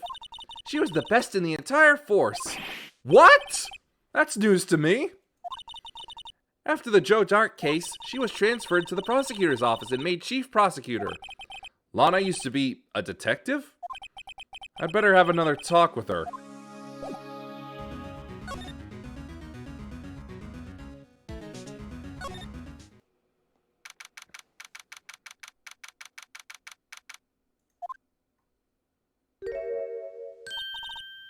Lana! Mr. Wright, it seems I keep causing you trouble. Falsifying evidence. I didn't think you were the type. Criminals don't mind playing foul, so why should we? But Lana, if you're wrong, an innocent person might be found guilty! Believe me, I understand the risks. Lana, Emma told me about you. Oh? About how you were a detective 2 years ago, and how the SL9 incident was the reason for your transfer to the prosecutor's office. That's right. Could you fill me in on the details, especially about that unusual change of jobs? I suppose you have a right to know, Mr. Wright. A lot of revelations were uncovered at the trial today, not the least of which was the fact that this case is largely connected to another one 2 years ago. Evidence from that case was stolen as well, though I expected as much. I know how obsessive Officer Marshall can be. That trial, it really wasn't fair, was it? I believed in you, Lana. I believed that no matter what happened, you'd always stick to the truth. It couldn't be helped, Emma. At that trial 2 years ago, I sold my soul. Well, all drama aside, the fact of the matter is at 5:15 there was no murder at the police department. Tell me it's not true, Lana, what the witness, Miss Starr, said about you stabbing Mr. Goodman with a knife. Lana, I don't understand. Why won't you tell us? Emma, this doesn't involve just me. I don't think I've ever seen Lana look so fazed before. It's true. I was a member of the police force 2 years ago. She was amazing! They still talk about all the cases she and Chief Gant cracked together. Chief Gant? He was the deputy chief of police back then, but he still worked the crime scenes. Damon Gant, he was everything I aspired to be. They were the best team ever. They solved crimes before the reports could even be filed. Emma really idolizes her big sister. But now you're chief prosecutor. What happened? I always planned on becoming a prosecutor. The reason I became a detective was to gain experience investigating crime scenes, so you could use that experience in court, right? Gant's help in the SL9 case was crucial to its resolution. After that, he became chief of police and arranged my transfer to the prosecutor's office. Maybe I should ask more about this investigation of theirs 2 years ago. 2 years ago, I was second in command of the detectives investigating Dark. Second in command? That means the investigation lead was Damon Gant, right? Yes, Deputy Chief Gant and I shared the same office and the same investigations. They even had the same office! We led a team of the best detectives on the force. Detective Goodman, whose case it was, Jake Marshall, and Angel Starr. It was the first time Marshall worked with his brother. He was quite gung-ho. Without a doubt, Joe Dark was the serial killer. We asked him to come in for questioning. We were desperate for evidence. That was when his final murder took place. When he tried to murder Emma. Prosecutor Marshall was trying to save me from Dark. You see, the first person who happened upon the scene of the crime was me. Now you tell us! Damon Gant and Neil Marshall were the ones questioning Dark that day. The investigation was in its final stages, and Dark must have suddenly panicked. So he waited until Gant and Marshall let their guards down, then fled the room. From there, he ran straight to the office shared by Deputy Chief Gant and myself. That's where he found me. So you were the first person to run to the scene, Lana? It appears so. I was filing some papers while Gant and Marshall were questioning Dark. When I returned to my office, I saw 3 bodies on the floor and smelled blood. 3 bodies? Prosecutor Marshall, the victim Emma, who had passed out, and the suspect Joe Dark. During the struggle, it seems Mr. Marshall struck a final blow before he died. Joe Dark had incurred a minor concussion and lay unconscious. What did you do? To be honest, I panicked. I picked up Emma, carried her out of the room, and just held her. Can't blame her. After all, her sister must have gone through. After that, I placed Dark under immediate arrest.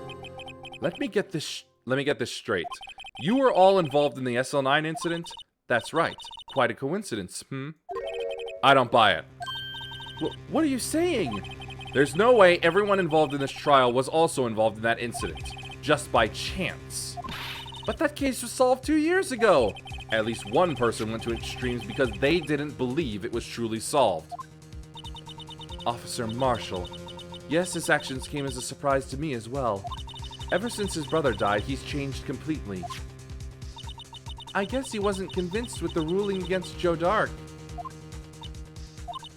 Life doesn't end with the closing of a case. Everyone has to live the rest of their lives with their memories. That case just might not be over yet. Emma was assaulted by Dark at the police department, right? Yes, in the office that Damon Gant and I shared. The office that Mr. Gant now occupies by himself. The Chief's office. Maybe we should have a look at the Chief's office. The site of the final SL9 murder.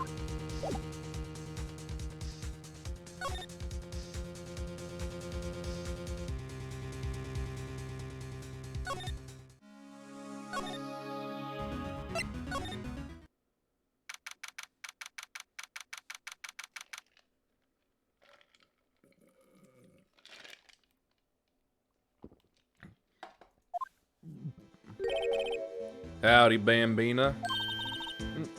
Oh, Mr. Marshall!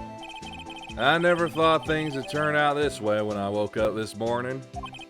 Que sera, sera. You never know where life will lead you, eh, Bambina? I should have known my luck would run out when old Billy dried up this morning. Billy? Must be his pet cactus. Say, where are you headed? Just over to the prosecutor's office for a little interrogation. It's a voluntary appearance, but we all know I won't be coming back. Sorry, but you can't go in the evidence room today, partner. But Mr. Marshall, why did you do it? Why do prospectors head west? If ever there was a case I needed to know the truth about, it was that one. Before you turn yourself in, Mr. Marshall, would you mind telling us exactly what happened? Looks like I won't be getting a steak lunch today.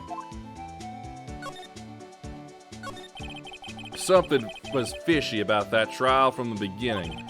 It wasn't just me either. All the detectives thought so. What do you mean fishy? Some of the facts reported were inconsistent with the evidence we found. For example, the murder weapon. The murder weapon? You mean that switchblade knife with the broken tip? That was Joe Dark's, all right. But in the initial autopsy report, a question was raised. A question? The blade of the knife was not a perfect match with the wound the victim sustained. What does that mean? It means there's a good chance that knife was not the murder weapon. However, in the report that was finally submitted, that possibility had been erased. Could the facts have been concealed with forged evidence? That case left behind scars on all of us. The scars that the SL Knight incident left behind. I got the looks, but he got the brains. He was one of the best prosecutors around. I had just made detective when it went down. It was our first case together. How old was he, your brother? He was 27 at the time. He was awarded the highest honor that very day. The highest honor? You mean the King of Prosecutors? I knew it. What are you looking at me like that for? That's an honor for a prosecutor. Mr. Marshall must have really been close with his brother. The day the SL9 incident took place, that wasn't the same day as... That's right. It was the day of the evidence transferal. Interesting. It was drizzling that morning, and by nightfall there was thunder. I can't believe 2 years have gone by already. I tried to steal the evidence so the case wouldn't die. Apparently, someone tried to stop you. Detective Goodman was murdered, and the evidence locker was empty. There was something going on behind the scenes in that case. We all knew that later. Every detective involved in that investigation, save one, was taken care of. Miss Starr was fired and I was demoted and boxed away in a tiny room. What about Detective Goodman? If they did something to him too, the commissioners would get suspicious. No, they were careful enough not to be too obvious. They? Who are you talking about? Don't get upset, Bambina. I mean Damon Gant and Lana Skye. The investigation lead, Damon Gant, and his second in command, Lana Skye. There wasn't a person on the force who hadn't heard of that duo. That case was the biggest step in both of their careers. After the case ended, Lana transferred to the prosecutor's office, right? Yep, Damon Gant, the new chief of police, arranged for that to happen. She's never been the same since she left. Everyone who knew her said so. Chief Prosecutor Sky was totally different when she was a detective. Now that he mentions it, Emma said something like that too. Tell me, what happened to my sister? Sorry, Bambina, but her secret is too well guarded. I never found out. Lana's secret. It all started 2 years ago. So there you have it. That's my story. Did you enjoy it, partner? It was certainly enlightening. There's one thing for sure I found out in court today. That boy Edgeworth isn't my enemy.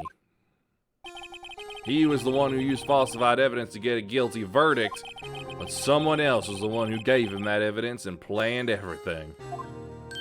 That someone is Damon Gant. Don't believe me? Well, I don't blame you. I won't even be patrolman after today. Too bad I won't be around to work with you when you become a real scientific investigator. Adios, Bambina.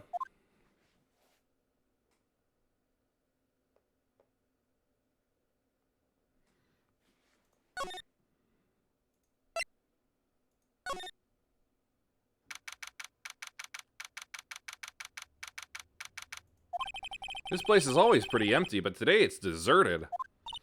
That must mean everyone's busy solving crimes. Oh, if you're looking for the others, they're all in the conference room. Thanks. Wow, he actually talked to us. With the chief prosecutor saying what he did and the decision about what to do about Mr. Edgeworth, not to mention our statement to the media in tomorrow's trial, there's more chaos going on than Thanksgiving and Christmas put together. I think festive is the word usually used for those. Sir, we'd like to have a look around Chief Gant's office. Just use the connecting hallway to the other building and take the elevator to the top floor. Really? You mean it's okay for us to go in there? I mean, we aren't police officers or anything. Hey, you're right. You can't go in there. It's off limits. Now I see where Detective Gumshoe gets his unique charm. Well, what are we waiting for? Let's head to the chief's office.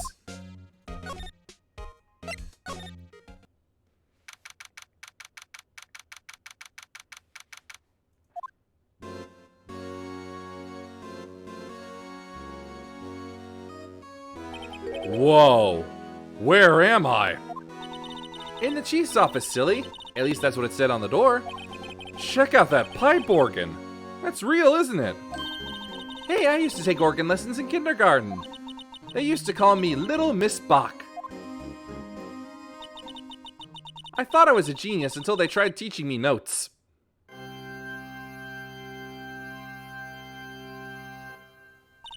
I never could remember where C was. Oh, it's you two! Chief Gant! He put that paper he was reading in his desk. So, Righto, have you been swimming lately? No, I haven't. I've been kind of busy lately. I can appreciate that. I've had my hands full too with Mr. Marshall's misconduct and Lana's provocative statement. Provocative statement? Oh, you mean about the forged evidence? 2 years have passed since that incident. My, how time flies. See that big picture on the wall over there? That's a picture of Lana, Neil, and me. So this is Mr. Marshall's brother, Prosecutor Neil Marshall. We took it to commemorate our work together. Something's not right with this picture. I can't quite seem to put my finger on it, though.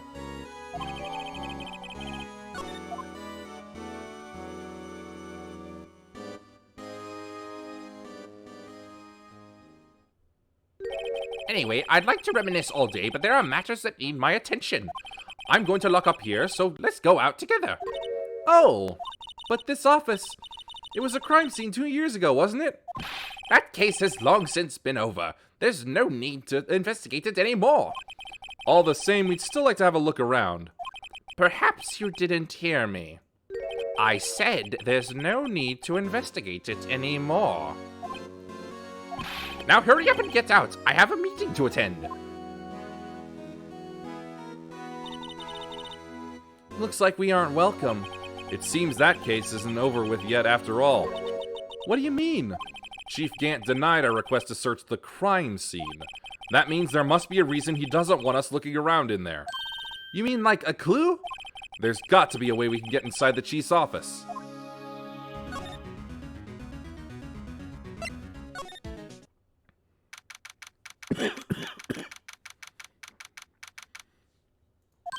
Hey, pal! Detective Gumshoe, aren't you supposed to be in a meeting? I'm, just taking a breather. My feet hurt. From sitting so long? Actually, from serving everyone coffee. Sounds like Detective Gumshoe is still out of the loop. Say, have either of you seen Mr. Edgeworth? Edgeworth? No. Why do you ask? He's under fire for both the police department and the prosecutor's office. It's almost like the battle's between you two in court. That sounds serious. Is it because of what my sister said? That's basically what it all boils down to. That falsified evidence 2 years ago. Now Mr. Edgeworth has the whole world after his blood. Yikes. But why would Edgeworth be blamed? It's not like he knew the evidence was forged. Lana Skye is the guilty party here, isn't she? Regardless, the prosecutor is responsible for the evidence they present in court. Not only that, but as you know, there have been a lot of rumors going around about Mr. Edgeworth. His amazing talent as a prosecutor has kept him safe from those who don't like him. But now, with this, Are there really so many people who hate him? in our world, only those with talent rise to the top. Mr. Edgeworth not only has that, but he's young. There's no better recipe I know of for making enemies. Hey, Dick! Keep up the good work! Yes, sir! Let's go out for lunch again sometime. My treat! Yes, sir! You gotta take me back to that joint sometime, okay, Dick? Yes, sir! It seems you don't have any problems with enemies. Yeah, well, I'm careful not to stick out. Anyway, I'm a bit worried about him. Under all this pressure, I'm afraid Mr. Edgeworth just might crack. Actually, I took a look at the file earlier while the coffee was brewing. He seems genuinely concerned for Edgeworth. Well, did you find out anything? The only evidence Dark left behind was during his final attack. His final attack? You mean... When he killed Prosecutor Marshall, who was trying to protect some girl. Me. It seems Detective Gumshoe never realized Emma was the girl. That's when he left the most incriminating evidence of all. Well, what was it? Oh, let's see. I think it had something to do with the murder weapon. Oh, I forget. Look, it's all written somewhere in here, okay? His powers of recollection never fail to impress. Maybe we should show him the murder weapon. It might jog his memory.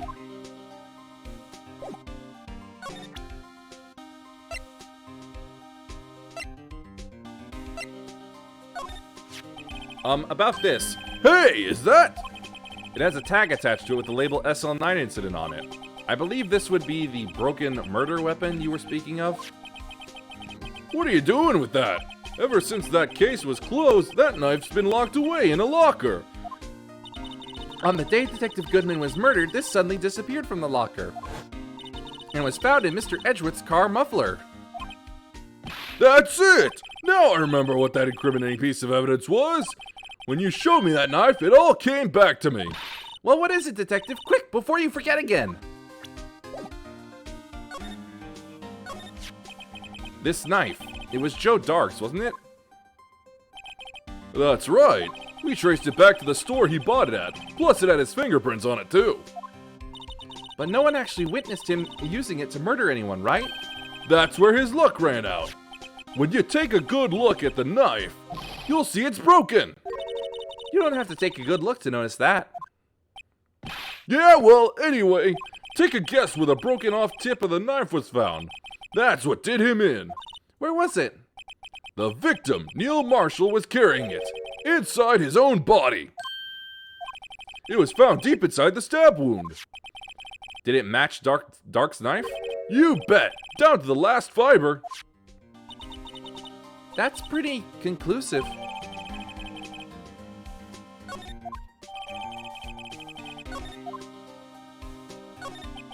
Joe Dark was 42 at the time of the crime. He was just your run-of-the-mill businessman. A businessman? What made him take to serial killing? One day on his way home from work, he hit someone with his car. With his car? So, it was an accident? An accident, yes, but it transformed him into an animal. An animal? He killed a man that witnessed the accident. Then he killed a lady who saw the second crime. A kid walked by just then, so he killed him too. Then when he was burying the bodies, a jogger came upon the scene and was killed as well. Finally, he turned himself in. Seems he was a pretty careless animal. Of course, this is all conjecture. There wasn't a single shred of evidence. So he turned himself in... Yes, but in the middle of his questioning, he fled and murdered his final victim. Prosecutor Marshall. That crime was witnessed by someone too, but luckily, Dark was arrested on the spot. It's a good thing that last witness wasn't killed. That last witness, aka Emma. Well, there you have it in a nutshell. That's all I know. Can I ask you one more thing? What is it? If it's money you need, you should ask Chief Gant. It's not money, but it does concern the chief. His office is a crime scene, right? It's where Prosecutor Neil Marshall was murdered. The chief's out now and his office is locked, but we'd like to have a look around if that's okay. Well, any detective's ID card can unlock the door. What? Really? But if I let a civilian in there, I'd be charged with breach of trust. Breach of trust? Simply put, I'd be canned. Oh. Sorry, pal. I don't plan on getting fired because of you. How about this ID card? It was Detective Goodman's? That won't work either. The data was deleted the day he died. Oh. So in other words, Gumshoe is our only chance of getting into that office. I wonder if there's something we could show him that would make him change his mind.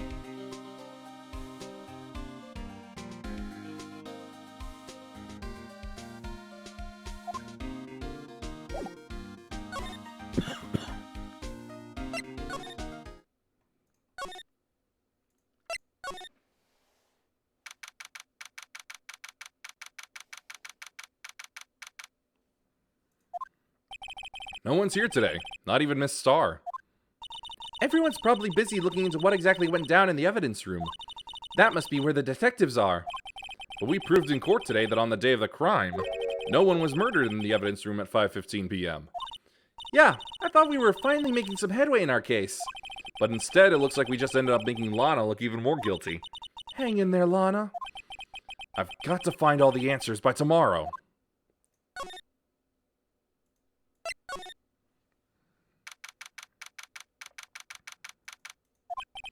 I wonder if Edgeworth is back yet. There he is. It looks like he's writing something.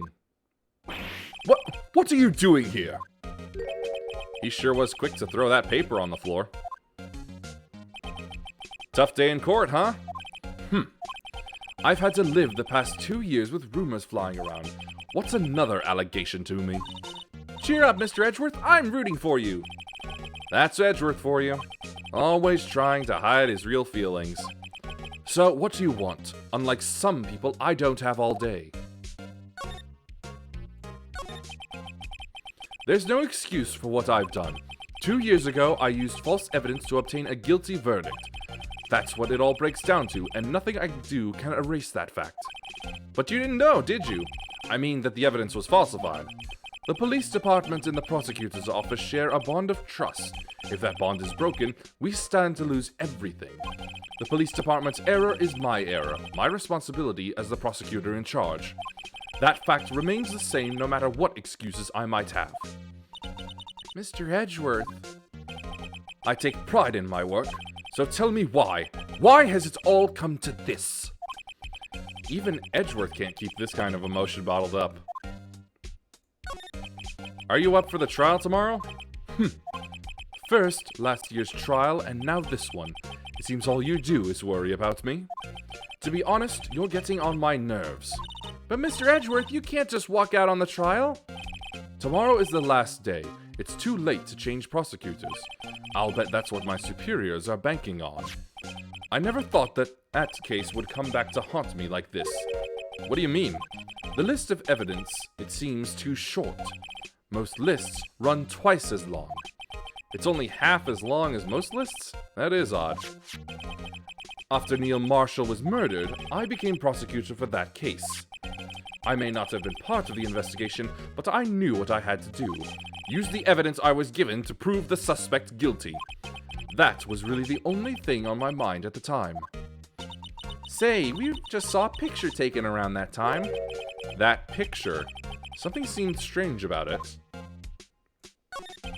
Could you tell us again about what happened that day? The day Detective Goodman was murdered? You were participating in a ceremony at the station, right?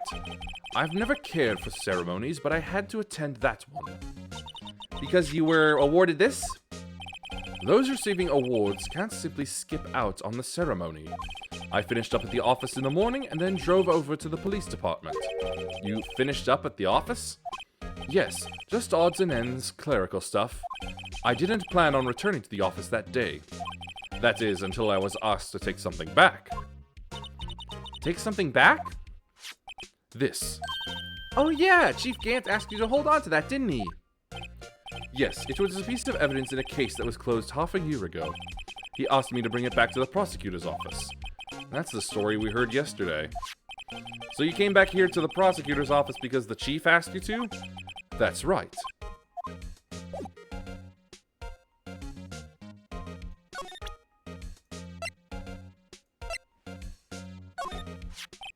This picture was hanging on the wall in Chief Gant's office.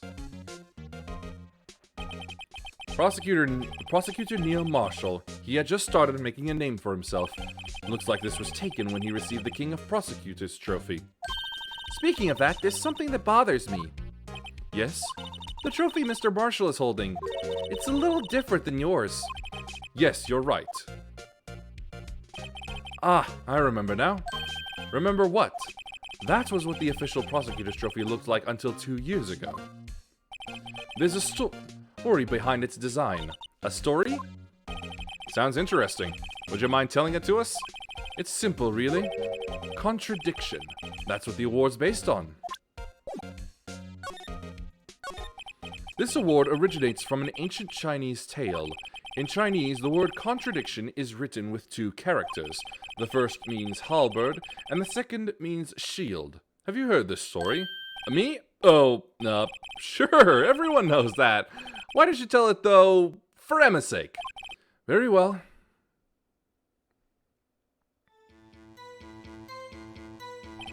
Long ago in the kingdom of Chu, there was an arms merchant. One day he presented the king with 2 items. The first was a halberd he claimed could slice through any shield or armor.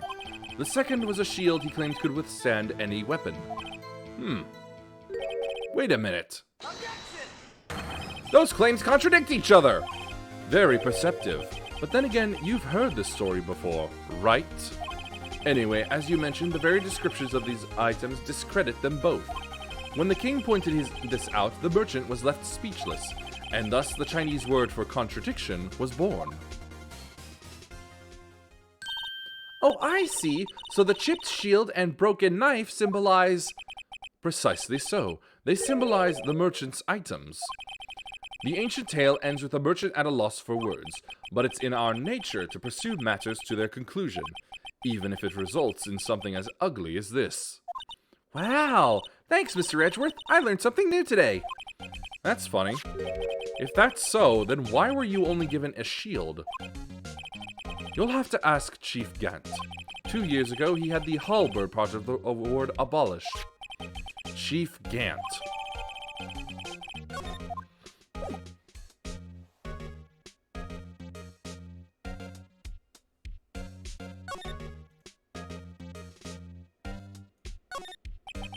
I wonder what he was writing before.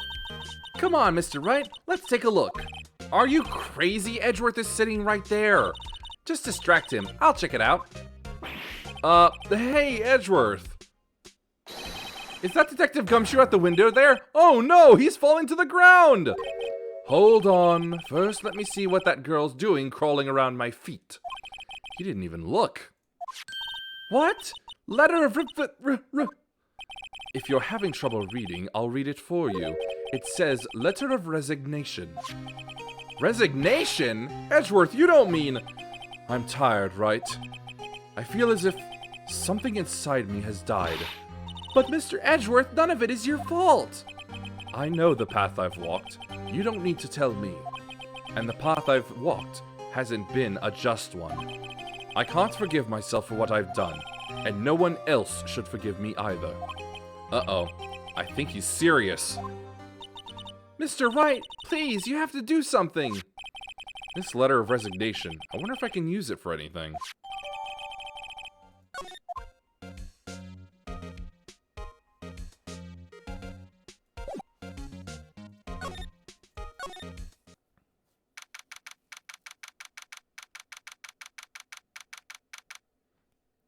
Yes, hello. Excuse me. Would either of you care for a quarter pound of roast beef? Miss Starr! I guess she's out of lunches.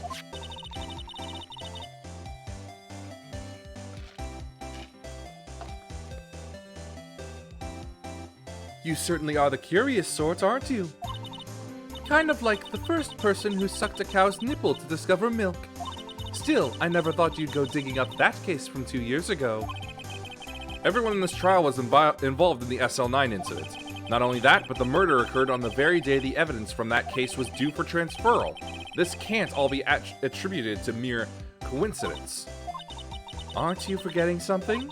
You know, that little scene I happened to witness? The instant Lana stabbed Detective Goodman with a knife. No matter how much of the past you dig up, it won't change what I saw. Roast beef is meant to be savored when eaten. Miss Starr's hatred towards Lana. It all dates back to 2 years ago.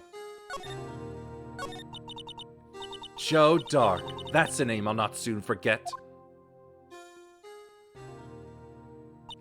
We trailed him for half a year. Oh, the pressure. Still, I don't think I was ever more alive than I was then. Those days were steamier than a bowl of hot gravy.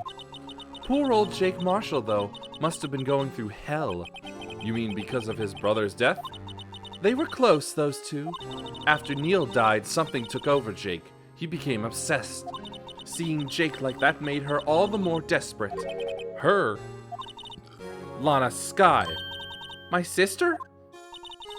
The best of the best were put on that SL9 case. Of course, they were led by that legendary duo. Lana and Chief Gant!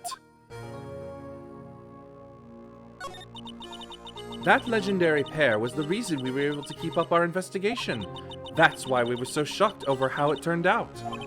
You mean with the forging of the evidence? Don't get me wrong, Joe Dark got what he deserved. Still, it was obvious the evidence produced in court was being manipulated.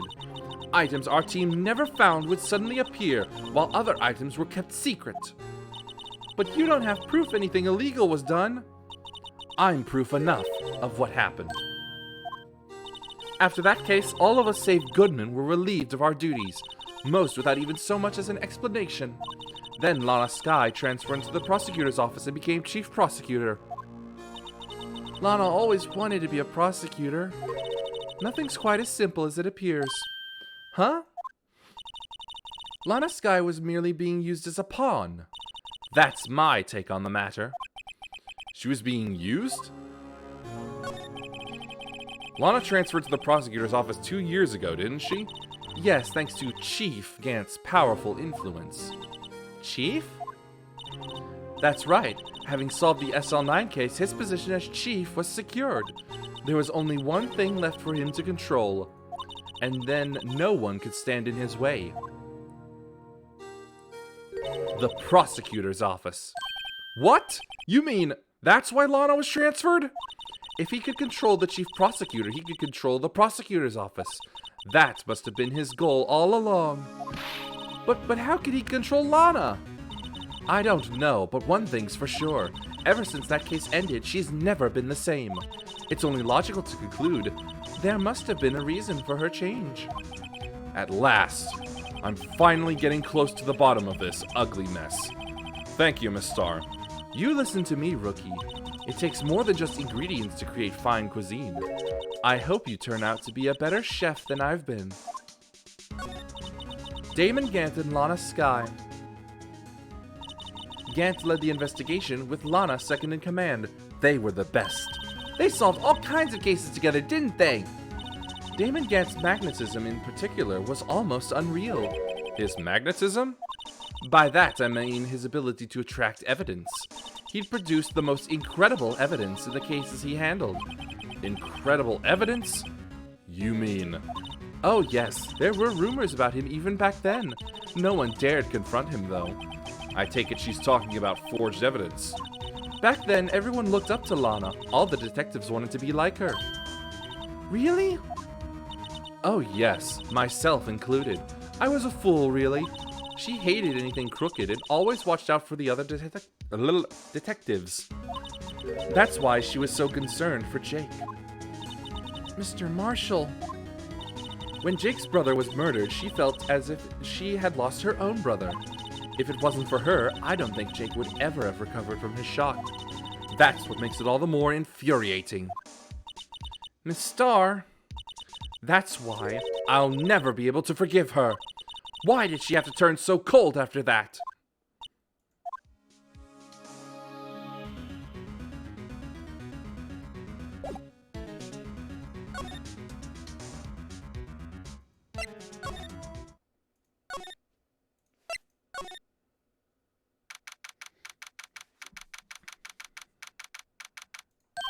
Oh, you're back.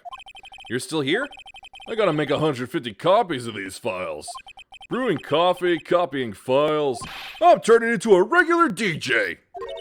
You're a DJ as well? If I'm not mistaken, I think he means desk jockey. Oh, that DJ. I gotta admire your persistency, but my answer is still no. I'm not letting you in the chief's office, period. It'd be my neck on the line. That office is the last crime scene in the SL9 incident. I have to take a look in there. There's gotta be something we can do to make the detective change his mind.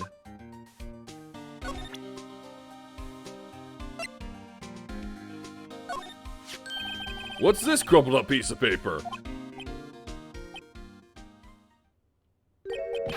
No way! Mr. Edgeworth can't be serious! Is he ever not serious? I can't believe they've pushed him this far! Mr. Edgeworth really feels responsible. When I first met him, I thought he was as cold as ice too. But I know different now. He trusted us detectives to provide him with sound evidence, but we betrayed him. Detective. That's it. I've made up my mind. But Here, take my ID card. we can't do that. If someone found out, they wouldn't let you off the hook with another lost item report. Look at me. It's no secret I'm already out of the loop. After all, I'm friends with Mr. Edgeworth. Depending on how this case turns out, I may already be as good as terminated. What? So at least let me do this, for Mr. Edgeworth's sake! All right, detective. Thank you.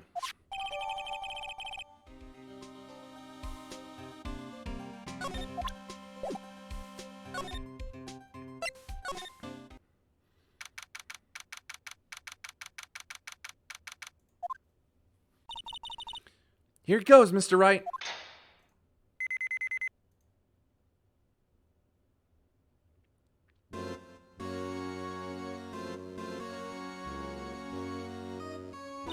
We're in!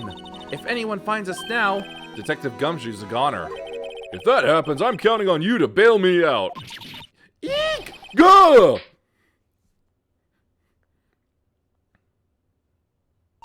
Sorry, I thought you were a ghost. I didn't even know you could slap a ghost. Ah! Detective Gumshoe! What are you doing sneaking up on us like that? I wasn't sneaking. I was just worried something might go wrong. So I came too. If you're here, then what's the point in giving us your ID card? Hey, don't do that to my card!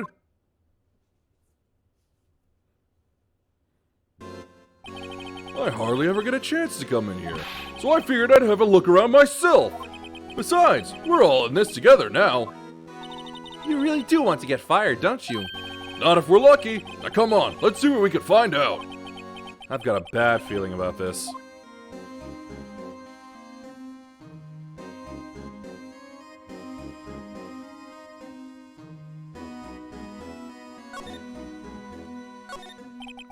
This is a safe, isn't it? Safe. That word is ripe with intrigue. Okay, if you say so. It looks like a code needs to be entered in this panel to open it. A 7-digit number. I think I just might know what it is. Do you know what it is? I have a hunch. Oh, I know. You want to try my birth date? It's...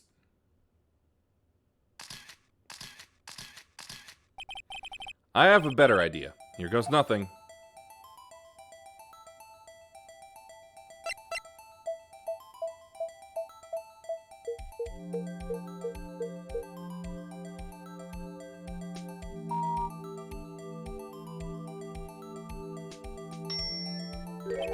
Bingo.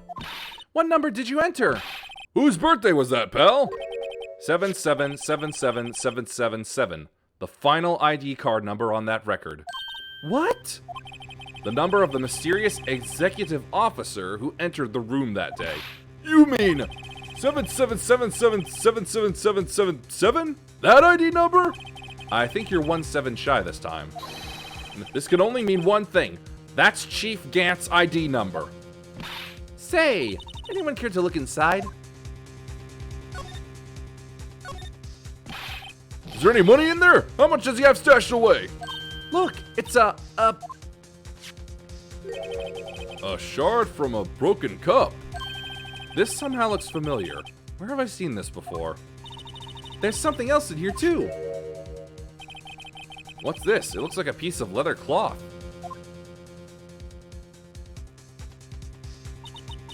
This is a handprint, isn't it?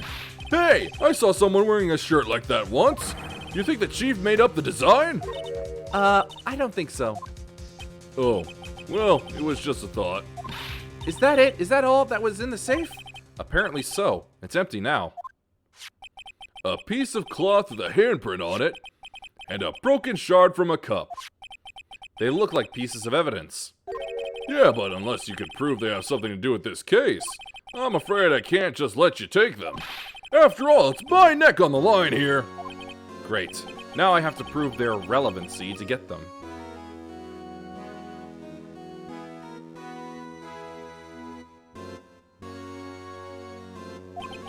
How are these two items related to the SL9 incident? Come on, there's gotta be something we can show the detective.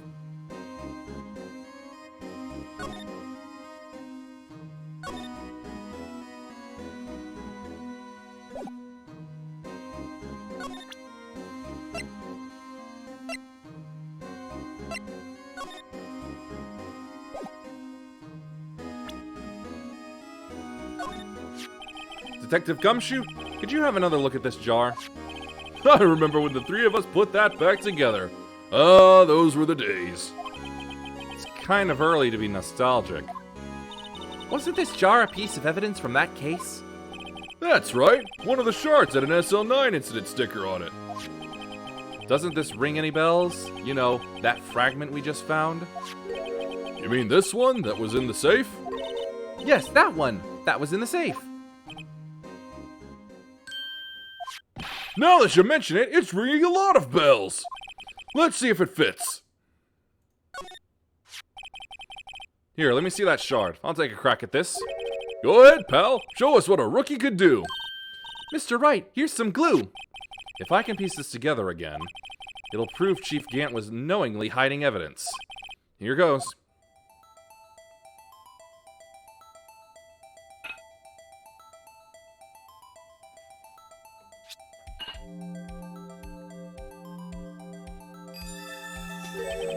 There! It fits like a charm. That, of course, means Chief Gant willingly and knowingly hid a piece of this jar in his safe.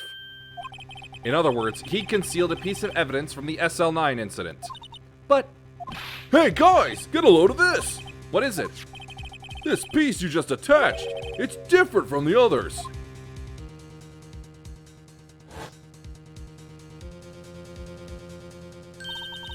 There's a reddish line on it.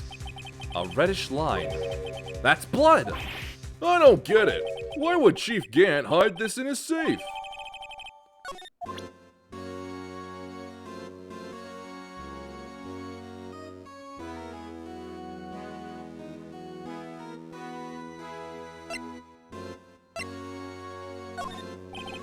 Detective Gumshoe, I'd like you to have a look at this. Hey, I know what that is. So, you want to take some fingerprints? That's a great idea, Detective. Alright, go to town. Sheesh. What are you doing? Why are you sticking out your hand like that? Go ahead, take my fingerprints. It's not your fingerprints we want to take. Huh? Come on, this isn't the time for jokes. We're talking about that cloth we found in the safe. Oh! I knew that. The one with the handprint on it, right? Sheesh, where's your sense of humor?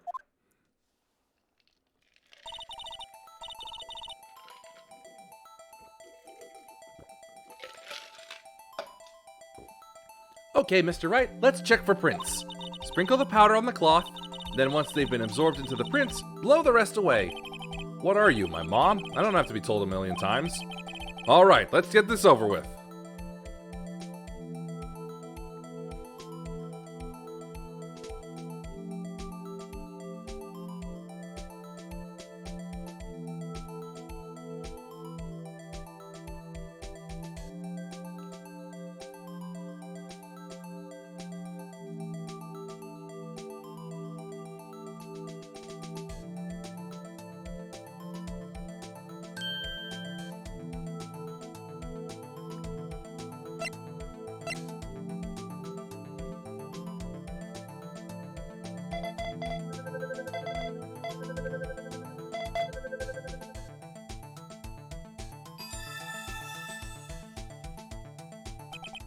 No.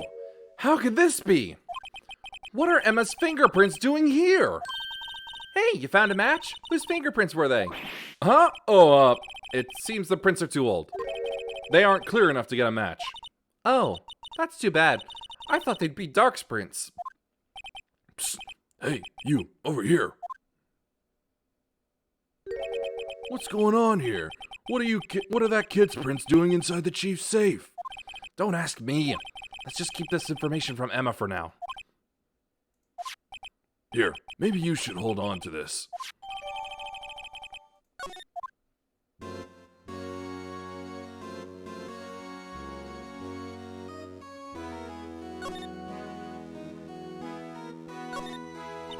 Wow, look at the size of Chief Gant's desk. Speaking of that, when we were here earlier... Oh, it's you two! Chief Gant! He put that paper he was reading in his desk. I wonder what he was reading? This looks like a list of evidence. A list of evidence? In most cases, the list runs twice as long as this, though. Hey, look at the case name! Huh? SL9 incident! I wonder what this is doing here. Hold on, Detective. What did you just say? I said, I wonder what... No, about evidence lists. Normally they're twice as long? That's right. I guess there wasn't a lot of evidence. A half-size list of evidence. The list of evidence, it seems too short. Most lists run twice as long. What would the other half of the list be doing here? I knew it! The chief must be hiding something about that case! It would appear so.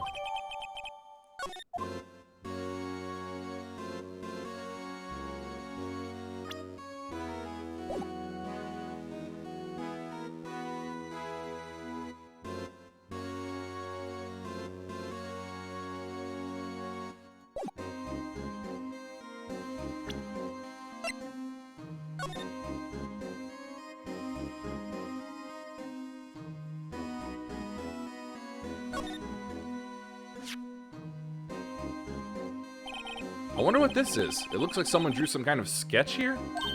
What is it? Did you find something? I can't make it out. I better keep quiet about it for now. Huh? Oh. Oh, huh? Oh, it's nothing. Why are your eyes moving about like that, Mr. Wright? I'd better not forget about this picture.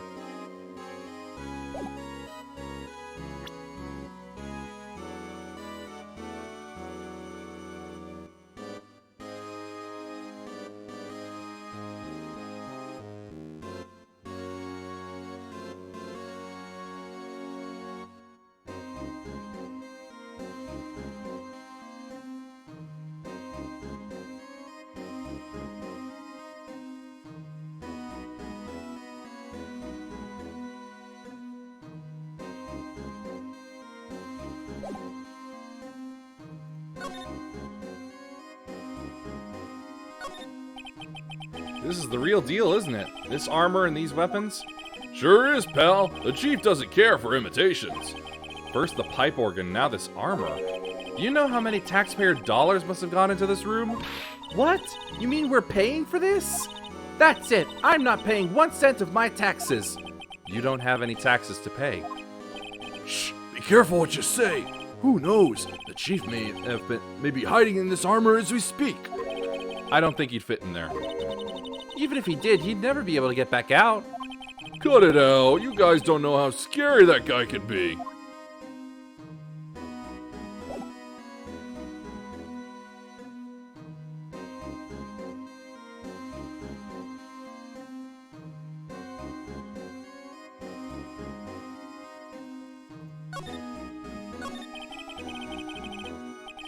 That desk on the other side of the room, was that your sister's?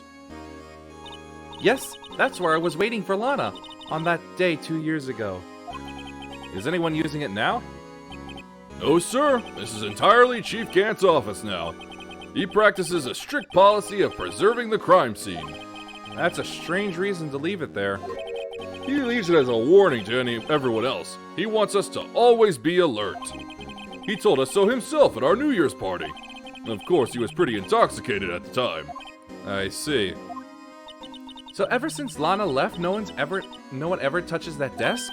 No one except Chief Gant, and the cleaning lady who's in here each morning. Still, 2 years have passed since that incident. There can't possibly be any clues remaining. Can I ask you something? Sure. You only came here to look around, right? Because it's one of the SL9 crime scenes. I mean, that's your only reason for coming here, isn't it? Why do you ask? You don't think... Nah, you wouldn't be. No. No, there's no way. Never mind, don't worry about it. Okay. Now then, let's look around a bit more. Hey, hold on! Not so fast, buddy! Huh? What is it? When someone tells you don't worry about it, it's supposed to start bothering you, pal! You don't just let it go. Oh, at that. Sorry. This guy's starting to get on my nerves. Okay, so what's bothering you? You two don't think Chief Gant might be a suspect, do you? What? He's right, Mr. Wright. What do we think of him? Chief Gant. So it's finally come to this.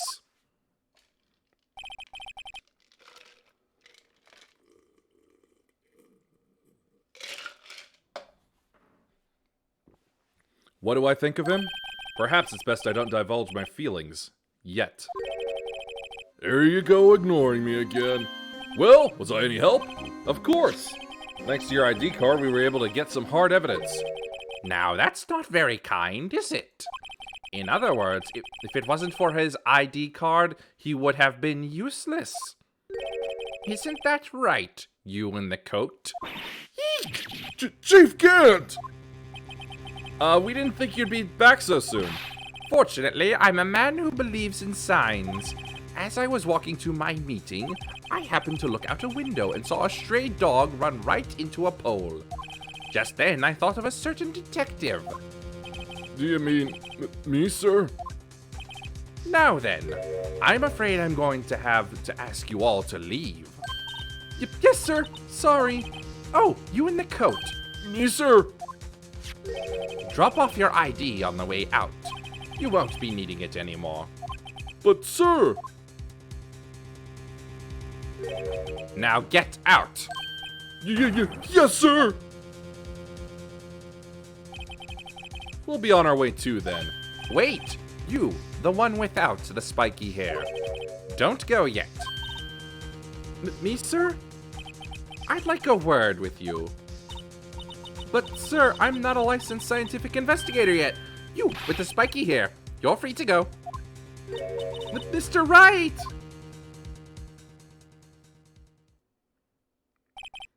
Look, pal, if I've told you once, I've told you 1,000 times. The chief's office is off limits. But no, you just had to go sneaking in there like that, didn't you?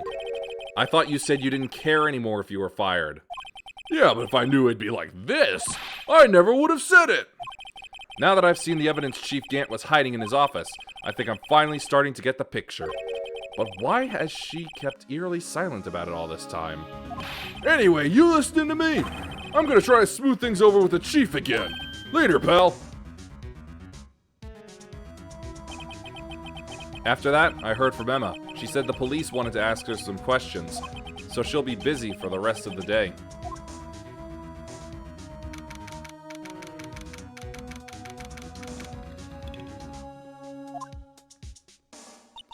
I see. So the chief asked Emma to come in for questioning. It's no use thinking about it. Tomorrow's the final day in court. I'm committed to doing everything I can to defend you, which is why I'm here. But I've already told you all I can. What you've told me over these past couple of days is absolutely nothing. Not a single useful thing. Really? I believe I did mention something quite important. Something I told you right at the beginning. I said that I was the one who stabbed Detective Goodman. You know, I think I finally figured it out. I know who it is that's lurking behind your words. Mia did a good job mentoring you. I'm rather jealous. It seems Edgeworth was right. Edgeworth? Once you're convinced you know something, no one can persuade you otherwise. Thick-headed is the term he used, I believe. Now's my chance to get her to tell me the rest of the story. I have to admit, I was more than a little perplexed at first. You insisted you did it, yet there was no incriminating evidence. That's when it hit me. It's not that you're unwilling to tell the truth. It's that you're incapable of doing so because of a certain individual. What an intriguing notion. A certain individual, you say? So you think I'm protecting this person? Protecting? No. I think afraid of is more like it. If I'm not mistaken, the person in question may have persuaded you to silence. For argument's sake, Mr. Wright, whom, may I ask, is this person you're speaking of? The one I am supposedly so frightened of? What is this person's name? Well, Miss Skye? Mr. Wright, you are addressing the chief prosecutor. Do not forget your place. I take it she's still not ready to spill the beans. My apologies. Could you please tell me a bit more about what you think you know? We were partners until 2 years ago. I respected him as a detective. Assuming he is respectable, then tell me something. Why would he try to hide his crimes? His crimes? Both you and Edgeworth will be brought before a board of inquiry for what you did. Specifically, hiding and forging evidence. Of course, these are serious offenses. Why is it, though, that Chief Gant's name was never mentioned? Chief Gant? Edgeworth didn't know the truth behind the forgery. The only party who could have possibly tampered with the evidence was me. I had access because I was second in command of that investigation. Yes, you, but also one other, Damon Gant. If you intend to accuse Chief Gant, you'll need more than just words. Show me proof that Chief Gant falsified evidence in that case.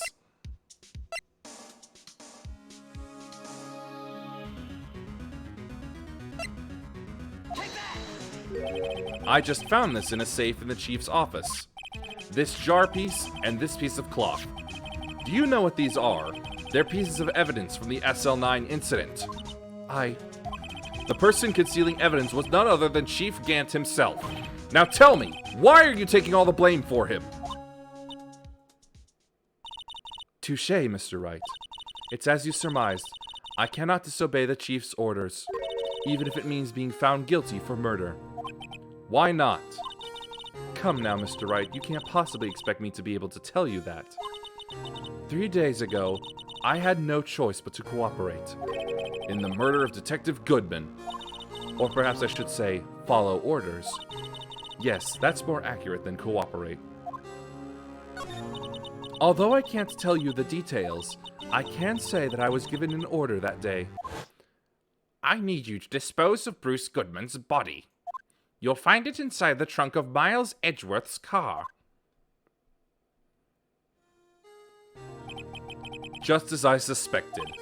Despite what everyone believes, you were not the one who murdered Detective Goodman. Correct. I was trying to take the body out of Edgeworth's car. The trunk's lock was broken, and I discovered that murder weapon while inspecting the body. The murder weapon? You mean Edgeworth's knife? No.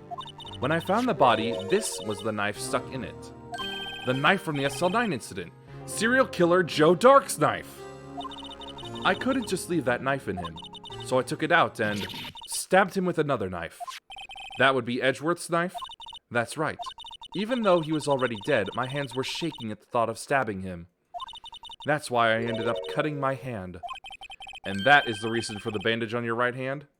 Yes, it seems that I got blood on the victim's shoes as well. And then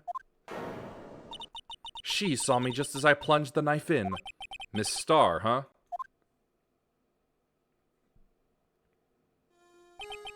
Why did you need to hide Dark's knife so badly? It took a lot of work to finally close the Dark case 2 years ago. It was over with. I didn't want it to be opened again. My intent was to prevent that, by whatever means possible. So, you hid Dark's knife? The weapon used to stab the detective was evidence in the Joe Dark case. If word got out, which it would, the reporters would have a field day with that. So you wrapped the knife in your scarf and hid it. In Edgeworth's exhaust pipe. Right. Then I called my sister to tell her what happened and to ask her to hide the knife that was inside my muffler. You asked Emma? I didn't want anyone on the force to know about this. That would explain why Emma is so confident about Lana's innocence. Speaking of phone calls, I had a bad feeling about one of them that day. A bad feeling? The truth is, after I received those orders from Chief Gant, the first thing I did was make a phone call. A phone call to Patrolman Jake Marshall. To Marshall? Why on earth would you call him? The lead investigator for the SL9 incident had been murdered. I wanted that fact to be kept hidden, and I needed help. He was the only other person I could trust. Or at least, I thought I could trust him at the time. However, it seems that after I spoke to him, he went off on an escapade of his own. Oh, you mean... Not wanting the case to die, he decided to take things into his own hands. He disguised himself as Detective Goodman and tried to steal the evidence. He had already stolen the ID card, but it seems he still hadn't made up his mind to break into the evidence room. After my phone call, any remaining doubts he had must have disappeared. So your phone call caused the incident in the evidence room?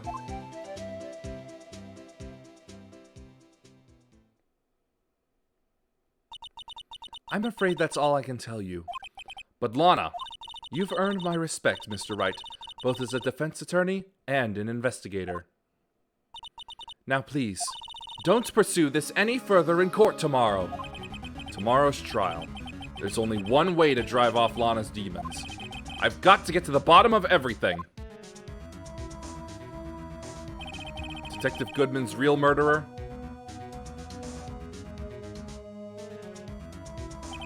And what went down in the chief's office 2 years ago.